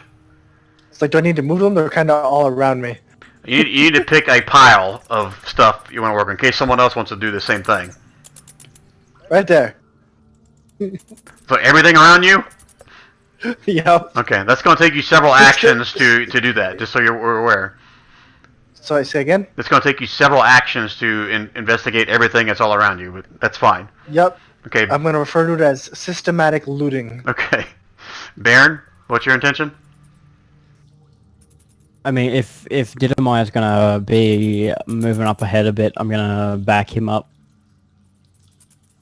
Okay, so you're going to walk down towards Dittmar? Is that correct? Yes, that's what I'll do. Okay, go ahead and move yourself. Okay, we say... I go by my 15 feet slowly. I want to move down toward this area and attempt to hide in the shadows somewhere in case something else comes out. Alright, so you can kind of see on the map here where the doors are. So if you try to sneak right back behind one of these doors, it'll pretty much be dim at least right there, if that's where you want to go. Go ahead and move yourself if you want. And then I'm going to use my stalker's cloak and attempt to hide. Okay, are you staying on this side of the door, or are you going inside the room? No, I'm staying on our side of the door, just in case anything were to come through. Okay. So is that within 20 feet of you, Silith? I don't believe so. I think it's just a little outside. Okay, yeah, just right on the edge of dim. Yep. Okay. Dim, dim, dim. So you're going to try to hide there as well, so roll me a stealth. Okay, very good. Ooh. And it's +5 in dim light. Okay, so 33 then, right? Okay. Yep. Okay. Just a 33. Yeah, just a 33. Sylvia, what's your intention? I guess I'm sort of going to... Well, I assume Renault's okay. He looks a little beat up, but... Now that he's Gertie. Well, I don't have anything I can give him, so that's his problem. You do see him kind of still struggling to get his feet loose. I guess we'll try and give him a hand to get his feet loose. So you're basically going to give him advantage. To get foot loose. Yeah, I was about to say, what are you helping him get footloose? Footloose. Sunday shoes. Yeah, thanks to your advantage. You kind of help shake him a little bit, and his feet kind of break loose, and says, "Oh, thank you. Thank you. I'm sure it'll eventually broke loose. You know, I'm quite strong for a halfling, you know. I don't look it, but I am quite strong." So he breaks loose. I say, yeah, sure. Just happy I could help you. Sorry I dropped that icy corpse on you. And I'll just look about the room that we're in to sort of see if there's anything of interest on the walls. Okay, give me a perception check. Okay. As you look around the walls, you can see there are some inscriptions on the walls. What languages do you speak? I speak Elvish and Common, basically, I think. Elvish and Common. You don't recognize the script, but there's all kinds of script in some kind of foreign language across the wall. Along with, you can see some other, not necessarily script, but like depictions of, looks like small creatures doing some kind of daily work, working in the yard, working in a forge, looks like, just different little creatures doing different tasks along the wall. Now, obviously, you would have noticed all the statues. Almost all the statues look exactly alike. Like I explained to Dittmar, just kind of stand at a guard, like a sentry statue, about 10 foot tall. The rest of it goes like a column, just goes up to the ceiling, about 20 foot up. Okay. Okay. And see, Renault, since you picked him up, he's going to kind of walk around and says, "Good Lord, look at all these dead things all over us. Is anybody Anybody need some recuperation? Shill's gonna be like, get over here and help me loot these bodies. No, not that. Is anybody hurt? I could use a little, but if there's people who are worse off than I am, help them first. Anybody else going to speak up? I have a cut on my cheek, and it's really, it's kind of nasty. I'm at about half. I'm sorry, what was that we say? I'm at about half hit points, so I'd love some if I can get some. So you'd answer him when he starts asking? Yep. A voice out of the darkness. I was like, whoa, where'd that come from? I hear you, we say, where are you? Hold on, let me see if he can see something. Ooh, he actually rolled pretty good. What's his... No, there's no way he'll get a 33. He rolled a 19. He rolled a 19. I said, there's no freaking way. Let me see what his perception is. Nearly impossible DC. No, that was a 24. Unless you're a fool. So he didn't see anything. Where'd that come from? I hear you, we say. Where are you? Whenever I can, I step out over to him. Alright, so he'll walk over to you. We say assuming you step out and kind of show him where you are. And he is going to cast... How hurt are you? I'm down to about half. Okay, half means nothing in D&D world. He's going to ask you if you just... Renault doesn't know what half is. Half? You're still all here. And half of you's not missing. Not sure how to answer. I tell him I'm hurt pretty bad. Alright, so here you go. Here, he puts his hand out and he kind of puts it up against your shoulder and you feel the heat and the warmth kind of flow through your body. You get 22 points of healing back. Thank you very much. You're quite welcome. That's a good job in fighting this big, whatever this is in here, this big mess of dead things. And he walks back over towards Sylvia. And his next turn, screw it. Sylvia, you want some healing too? I will take some healing, yeah. Right. How hard are you? You don't seem to be as bad as we say was. A little damage. I'm a little shaken up. Alright, so he reaches out and holds onto your hand. Feel the warmth kind of flowing through your body. Woo! Okay, and Dittmar. What are you doing here? I'm gonna toddle down here and have a look. With me. And he was never heard from him again. And the guys wearing the heavy armor doing the scouting. Okay, don't go any further than that, Dittmar. So as you look into that room, you can see it's the whole room's kind of charred black. I mean, you can tell that at some point something has pretty much just torched and fried and burnt everything in this room. You can see some bits of like some steel, remnants of something, some kind of rubble on the bottom. Ironically, most of the doors in this place are made out of steel, so they're still intact in most places, the ones that aren't kind of hanging off the hinges. And you can see across the back there's another room with a door sitting somewhat ajar, somewhat off its hinges, that goes into another smaller room towards the back. Okay, I'll have a quick look in there then. Okay, so while you're doing that, let's go back to Silith, as you're basically trying to look through all the bodies for anything shiny, right? Shiny. Okay, give me a... are you doing this by visual, or are you actually digging through all the bodies? How are you doing this? I'll check they got clothes on? Well, I'll check their pockets. it's any kind of cloth that might have been on them is pretty much gone. You can see remnants of like some ring mail or some chain mail on some of them, but clothing is kind of optional. It's a frozen nudist colony. Jeez. I'm just gonna look for like they had weapons and stuff, so I'm gonna poke around and see what any other stuff. Maybe some of them had rings on or something that didn't corrode or was frozen in ice, so it's all preserved. Okay, so you're kind of digging through the bodies, touching, feeling. A little bit, yeah. Okay, give me an investigation. I am not a smart man. So I'm gonna rule that you're digging through all these guys over here, and you're digging through all you can find is their makeshift weapons they've got. I mean, most of them are kind of covered in ice. Some of them have that same black charred look like everything else in this room does, like everything's been burnt. But you don't see anything shiny, so to speak.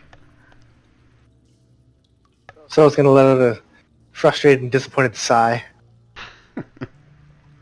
What a waste of time. Why go to a dungeon if you've not any treasure?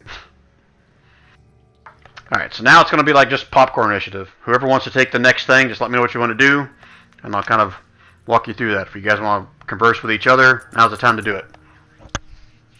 Are there any like signs in next to the doors or anything saying the purpose of a room? Rooms, like, is there any writing above the doorway or next to the door? You're talking about down there like where you and Diddy are? Is that correct? Yes. Okay. Give me a investigation with advantage.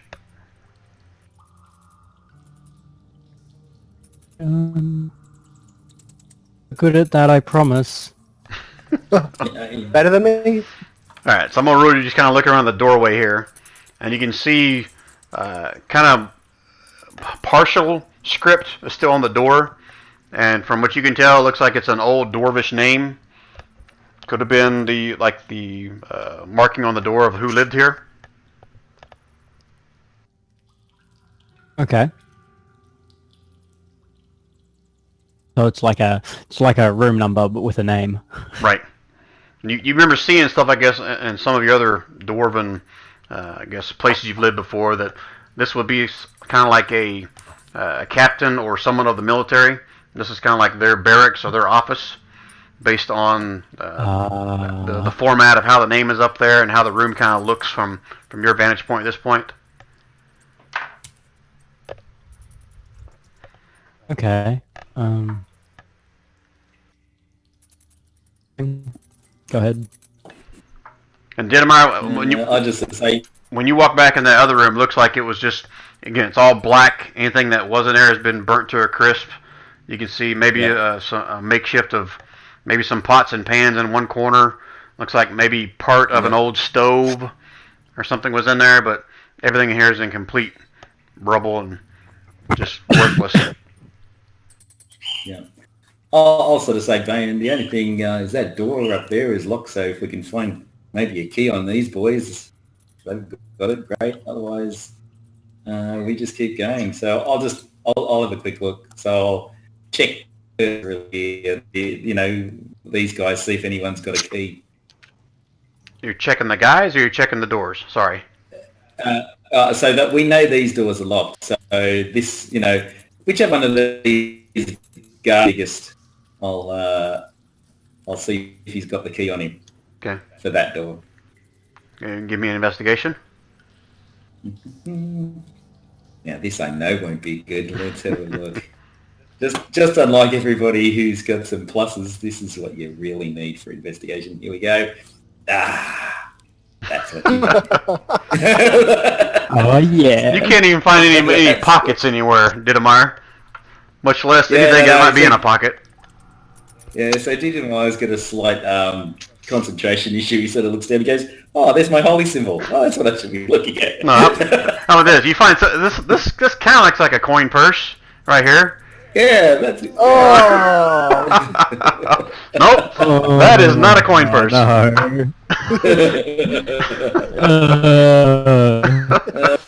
Well, if he doesn't see anything, that's why he sort of asks everybody else, because he knows he can't see Jack. I'll just scoot back down to Beaver Bane and see if there's anything else going on in these rooms down here. Hey, is it Dwarven Bayen? Is that what's on the writings? Because I can't read it. So it's not Celestial. Yes. Oh.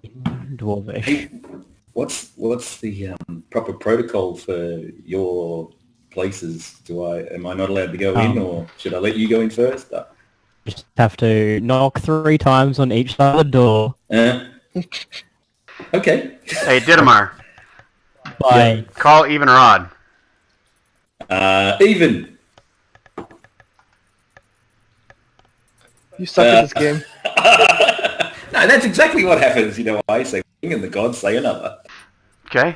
What are the rest of you guys doing? Anything? Silas done searching bodies, so he's kind of just pouting. Yeah, over the course of the next few minutes, if you're going to spend that long, you can kind of search through all these bodies, and you don't find anything that's shiny on any of these things. These things are obviously pretty old. Most of them are just like ones you fought before, mostly skin and bones.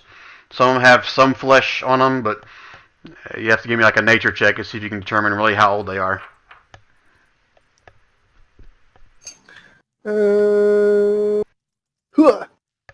Nope. They're old. You don't have a clue. Oh, man. Hey, you found all those coin purses.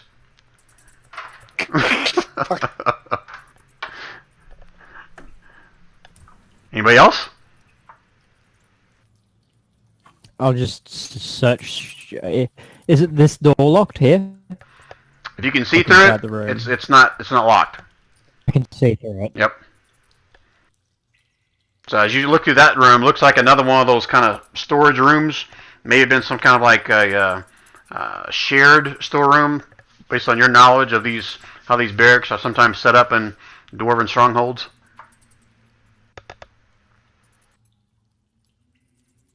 Usul, where'd you go? I just saw you flash for a second, then you disappeared. Oh, I'm just taking a look around. Okay, where did you look first time? I think you were like right here, right?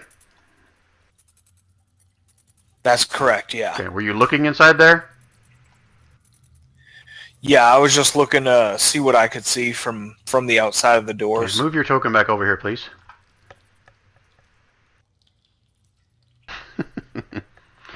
Alright, so give me a perception check. I know you're probably going to do fantastic at this, but... Yeah, of course you do. Alright, so as you glance into this room, you obviously see all the ice that's kind of poured out. That's these blue lines, basically, all the way out there. But you also see two right here and right here. You see two more similar columns that have the carvings of dwarves, except these two dwarves look nothing like the ones that are sitting out here in this open room where you guys came from. These two have two different distinct looks, and they are looking right at each other. But again, about 10 foot high is the statue. Another 20 foot up to the ceiling is just a smooth column. Okay. I'm going to point that out to everybody, make sure everybody knows. Are you yelling it? No, I don't think I need to yell it. I think I could just, in a nice, normal voice, let them know. Okay. Anybody else up here doing something? I want to kind of have jumping back and forth between you guys and Diddy and Baron, since you guys have split up somewhat. I'm not doing anything in particular of note. I'm sort of waiting for everybody to figure out where we're going to proceed to. Okay. Actually, Renault right next to you kind of had the same somewhat, I wouldn't say it's confused look. It's like, okay, guys, what's going on? We need to stick together. No more breaking up. And he's going to run down there. Let's see if he knows better. Yeah. He's like whispering loudly down the hallway. Baron! Diddy! Come back! We can't split up!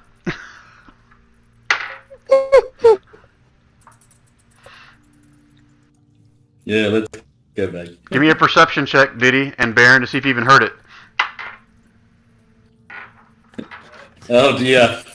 Did you hear something? No, did you? Yeah. No. I've got the special hat on too. Yeah, Baron heard it. Makes my perception very good. Didymar's still walking around banging on doors. Oh my god. Baron, you heard him though.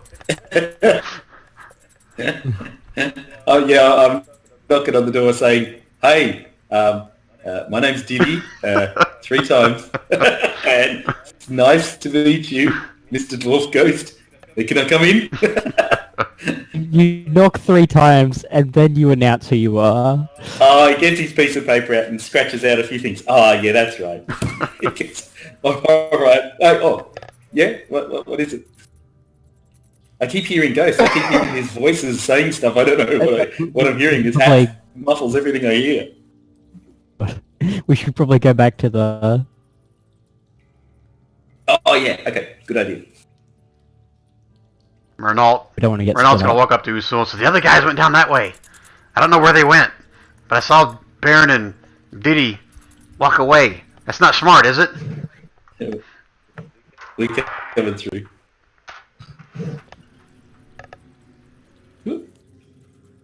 Where did they go? Oh, there they are. Alright, there, they're back. Okay, guys, you gotta stop wandering off. That doesn't sound like such a smart thing to do.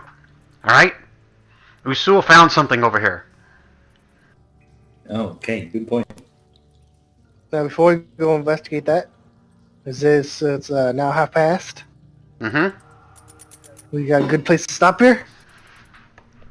Alright. Oh, we gotta go investigate this thing first. You asking me? You asking the group? The group. Everybody. Well, I gotta go, guys, but you guys can investigate if you want, and I'll just look at the notes.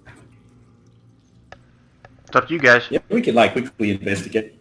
I'm happy to investigate it, and then that'll be it. So that'll be good.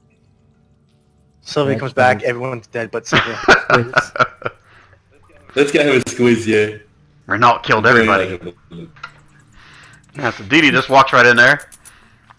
Yeah. Alright, this is difficult terrain in here still.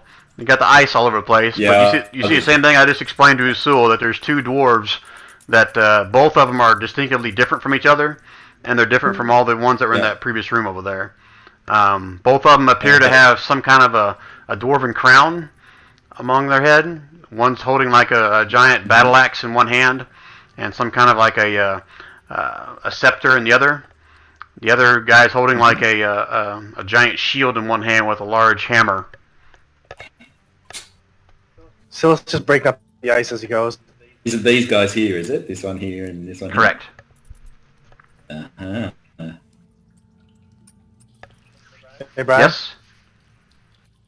Silas turning the ground at those. It just breaks the ice. Oh, with your, whatever, thaumaturgy thing or whatever? That's a cantrip? Yep. Okay. That's cool. So I'll rule that, yeah. As soon as walking around, everything's kind of cracking and popping, and it just becomes little bitty pebbles there. Oh. Whee! Alright, so from this room, Diddy, you can see there's another hallway heading, south here.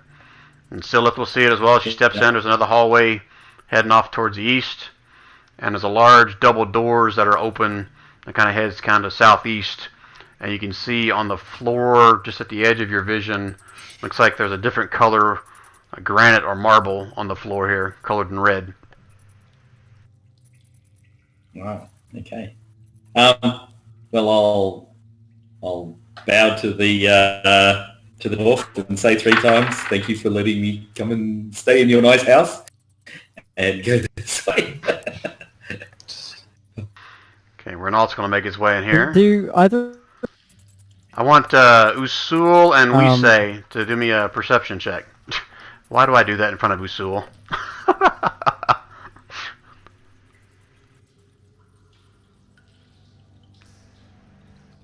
But go and give me a perception check, you two. Who? Usul and Wisei. Yeah, that's what I said. Why do I even say that in front of Usul? I don't know. Go ahead, Wisei. See if you can notice something too. Not quite as good as Usul. Alright, so as you see Renault kind of walking by, you see him kind of taking. He still has like a labored step as he's walking through here. Like he's hurt, but not real hurt. Just got like a slight little limp. Okay. Can I question him on that? Sure. You can say or do whatever you want. Say what's going on? What's ailing you? I don't know. I just feel a little winded.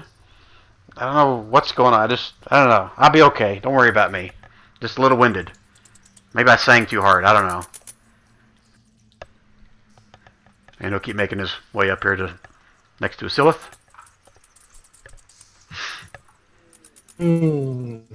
Silas gonna look at him a little sharply and ask, "Really, buddy? What's going on? What happened? What's wrong with you? What's wrong with your leg?" I don't know if it's not my leg. I don't know. Like I told Usul here, I just feel a little winded. I don't know. I'll be okay. Don't worry about me. I'm just gotta catch my breath, I guess. It's been a while since I've had well, not that I really did much in that fight, but that was quite a little display you put on over there. So it's just gonna laugh. That'll be a tell to tell the ladies, I'm sure.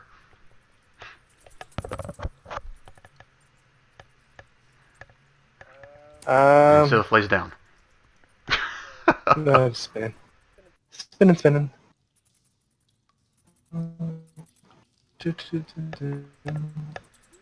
Do either of these dwarven statues spark something in Ban's memory? Give me a Seem very distinctive. history check. Damn! Freaking natural 20. That one there's my cousin, and that's my cousin's brother. Alright, so holy shit. Alright, so with a 20. Alright, so you technically don't know who exactly these people are, but you're pretty certain for them to get a statue of this size and a column of size, these are probably former kings of this this hall in here. Yeah.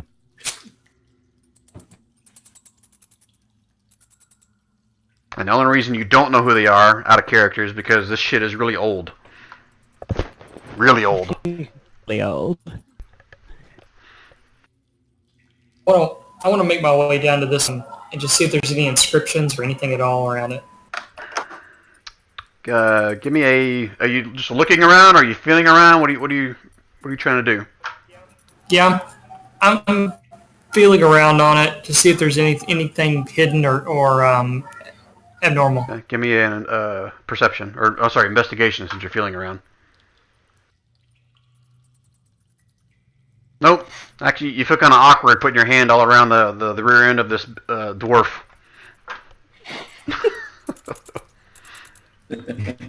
Ben looks over. Yeah, you shouldn't do that. Dwarves don't like being touched. Especially by strangers and... Note to self. Our butts. My bad.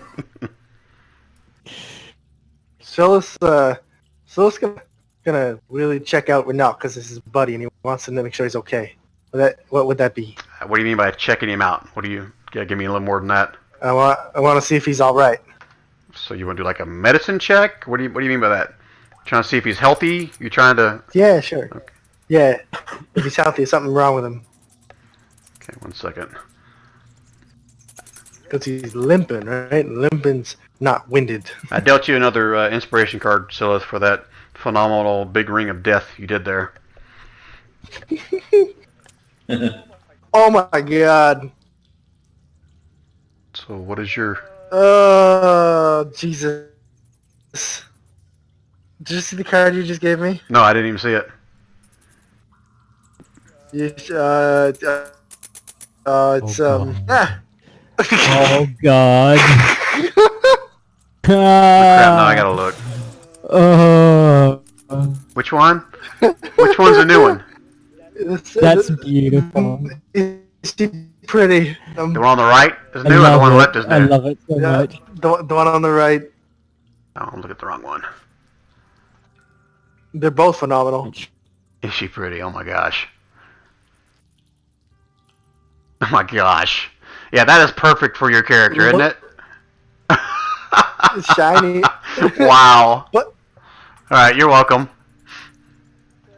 Yeah, thanks. I think I might get married. Alright, so getting back, you were doing a medicine check on Renault, see if you can figure out what's going on with him, right? Yeah. Okay, give me a medicine check. Oh, very nice.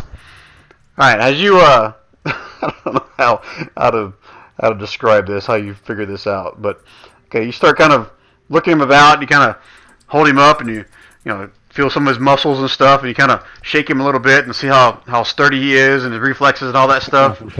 He's like, Renault, you can figure out that he's just not quite as, he's just not all there, so to speak. He's just like, something's wrong, like he is not his full potential. I'm a cleric. Do I know anything about this? With that medicine thing, you got a strong feeling that if someone tried to heal him, he wouldn't be able to be healed to his full extent.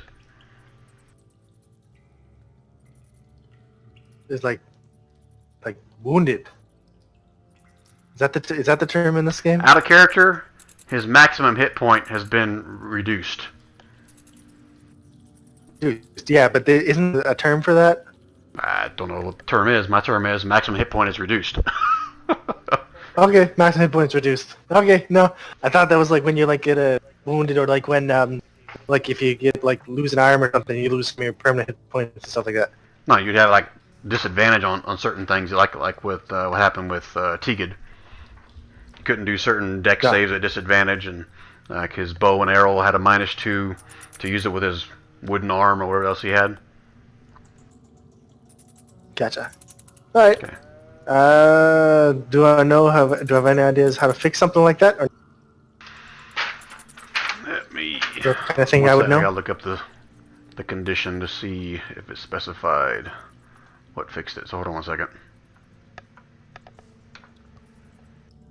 Well, the rest of you doing while Silas is trying to figure this out? I'm going in this room over here. Diddy is gone again, and we'll never see him. I know, he always tells you where he's going. So I'm just having a look in here. It's a big room. I'm gonna have to kill Dittlemire, aren't I? Seems like it, yes. He seems to be giving you every opportunity. Sudden trapdoor, gone.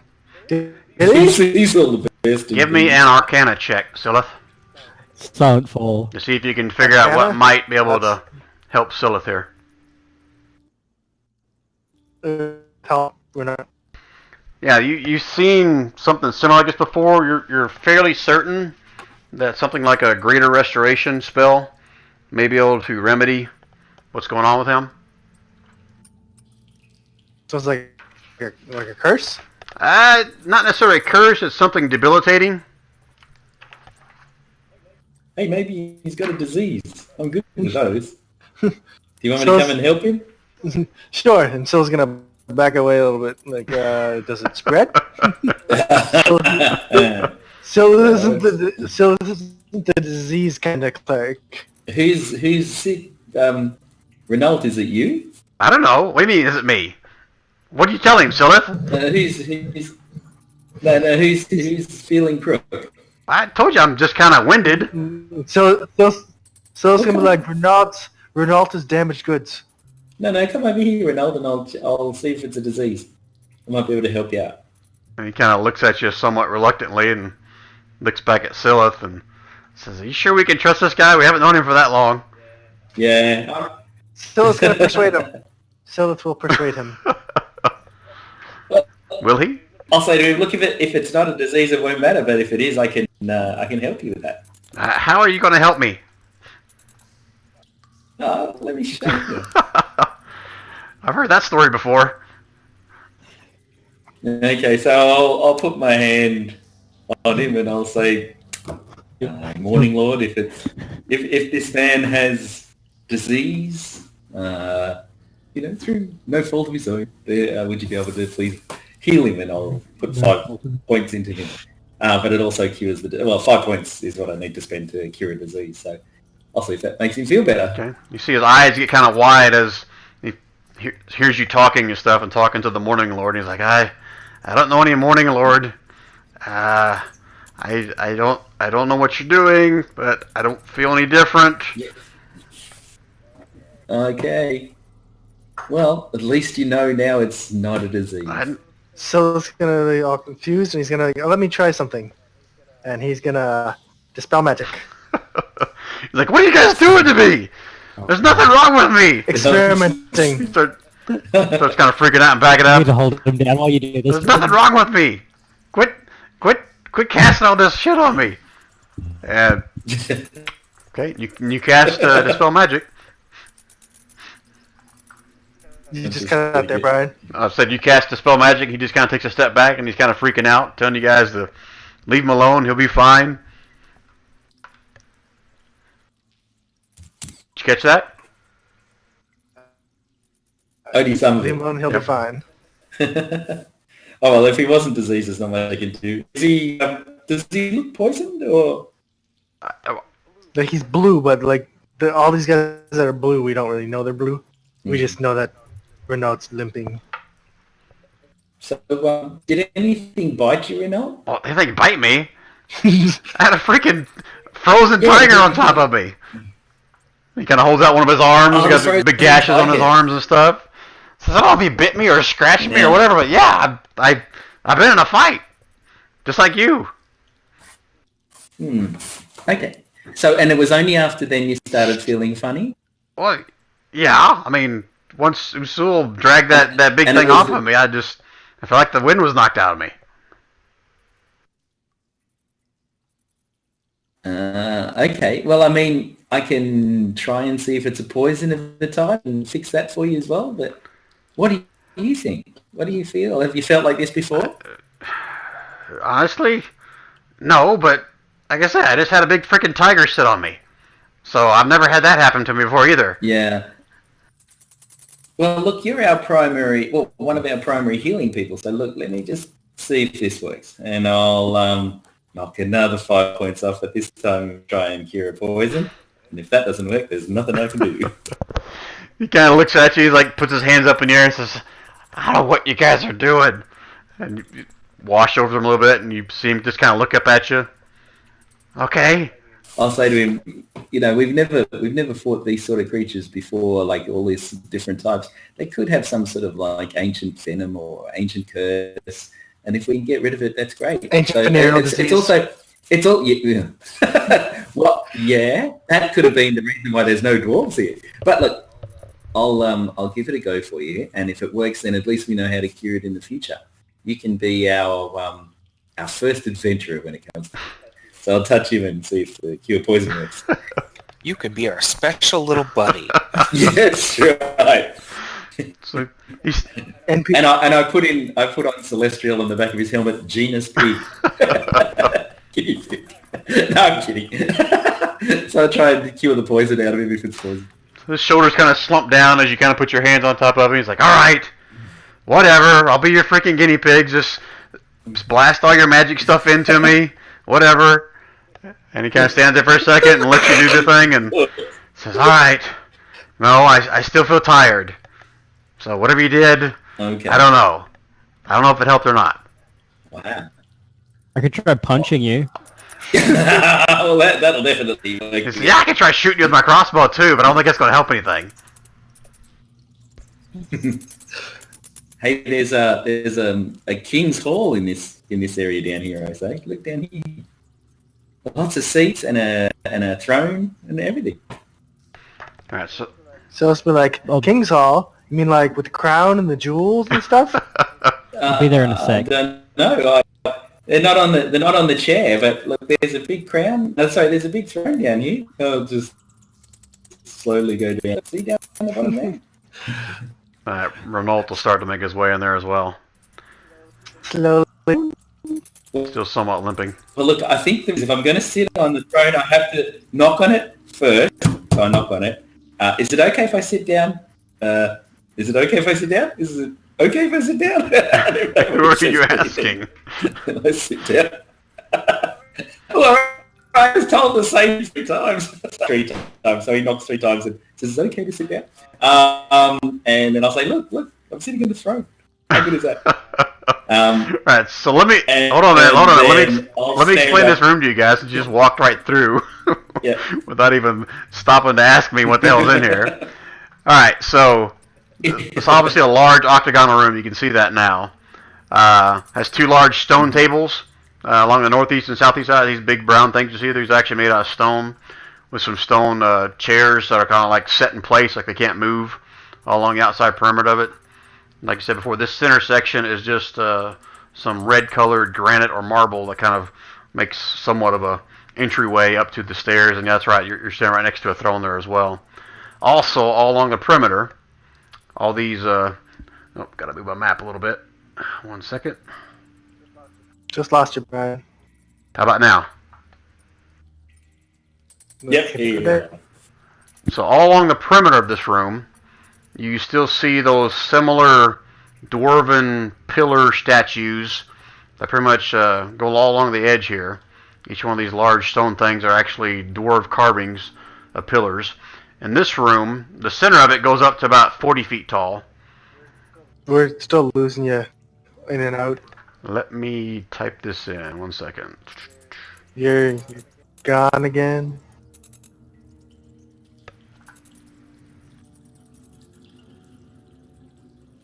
Gone, Brian. Yep. You're back. You're gone. How about now? Oh, there you go. Yeah, that sounds better. Okay, you got a... Wow. And on that throne is Dittlemeyer. I'll say, I did ask 3 times if it's okay, but it's a nice view up here. Now, can you guys hear me now? Yeah. So one last thing I want to share with you guys. Actually, Dittlemeyer and Silith, give me a perception check. Oh, we're good at these. I'm crap at these. With my new hat makes it even better. Let's see yours, Diddy. Let's start with -1. Okay, perception, and that's the way we like All it. right. Oh, what 4D? Holy moly! So Dittemeyer's I put the helmet on the right way now, and Dittemeyer's looking back into the open part of the room. So that you're kind of watching as Dittemeyer sits in this room, you can see it behind him on the wall. There's some larger than normal script. Again, do you know Dwarvish or not? Nope, I know Draconic and All Common. right, so there's some kind of script up above the throne on the wall above that. And 1 second, I'm going to copy and paste what it says in there, because even... You know what? Baron, get in here, Baron will Baron. eventually be able to interpret what this thing says, but I've been looking for names underneath these statues. Okay, 1 second. Name of Let the me drop king. this in here first, and that may help you a little bit. So there's 3 columns of words to you, Silith. Not sure what they are, but Baron will be able to read that pretty easily. It's like Fus Roda, or... There's 3 columns of names. They're kind of carved into the wall above the throne. And these are all the names in there. And Baron, you said you were looking at all the statues as well? Like around the bases of the statues, or unlike the feet of the dwarf, to see if there are like of them. Okay. But Now, I'm not going to make you roll for this since you're Dwarven, and you better probably spend some time looking at it. But you have also seen these names at the base of all these statues that go around the outskirts of this room, along with the 2 names you saw out in this other room you guys were in before you came into the large room. That makes sense. okay.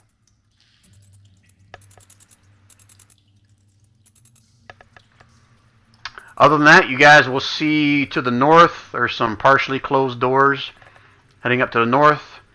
There's some open doors to the south, lead to another hallway. Some more open doors lead to the west, open doorway. And you also see a pair of stone and iron doors right here that are closed shut off on the east side of the room. Okay. And that'll be a good spot for us to stop I'm- unless you guys have some other general questions about this room. Nope. I gotta call it a stop now. yeah. Can we check the throne for secret doors or passage, like compartments? The throne?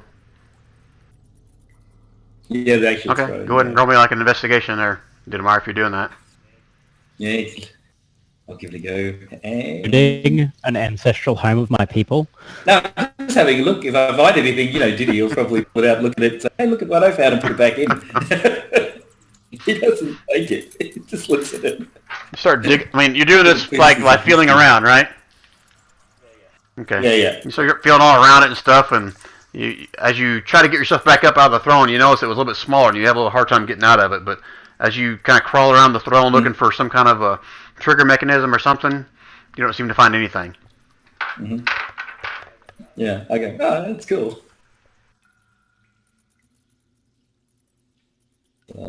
I'll just stand with everyone else then, that's it. All right, so that's where we'll call it for tonight. I won't sit in the throne. So you guys pretty much obliterated 3, maybe 4 different encounters. in one spot since Baron decided to beat the hell out of the pipes and bring everybody in. So let's. Dum. So we got to clear everything out at once. I like it. Thanks to Silas' big Yeah. wall of death that everything walked into. Holy shit, guys! I gotta go back and read that freaking spell now. Make sure I wasn't like getting raped by some ruling on that thing. That's the first time I've seen anyone actually use that in the game. But that was pretty awesome if that was all good. It's awesome, that spell. Yeah. I was, It's the old priest and our superpowers. yeah. So I'll just bring it up here again. It's you call forth a spirit. Their spectral form appears angelic or fey, your choice. If you're good or neutral. If you're evil, they have to appear as fiendish. They look like evil ghosts, or they look like angels or fairies, pixies, whatever. When you cast a spell, you can designate any number of creatures you can see to be unaffected by it. An affected creature's speed is halved in the area, and when the creature enters the area for the first time on a turn, or starts its turn there, it must make a wisdom saving throw. On a failed save, the creature takes 3d8 radiant damage if you are good or neutral, or 3d8 necrotic damage if you are evil. On a successful save, the creature takes half as much damage, and I cast it at higher level. Using a spell of 4th slot or higher, the damage increased by 1d8 for each slot level above 3rd. So I cast it at level 5. And it lasts 10 minutes. It lasts 10 minutes. You can imagine being surrounded by enemies casting that. It will just do hundreds of points. And of course, everything I had in there was all melee. Nobody in there could throw shit. Yeah. So that was like just perfect. They all... And you had 2 guys get close enough, and they both friggin' missed. They just whiffed. Alright, so challenge on, motherfuckers.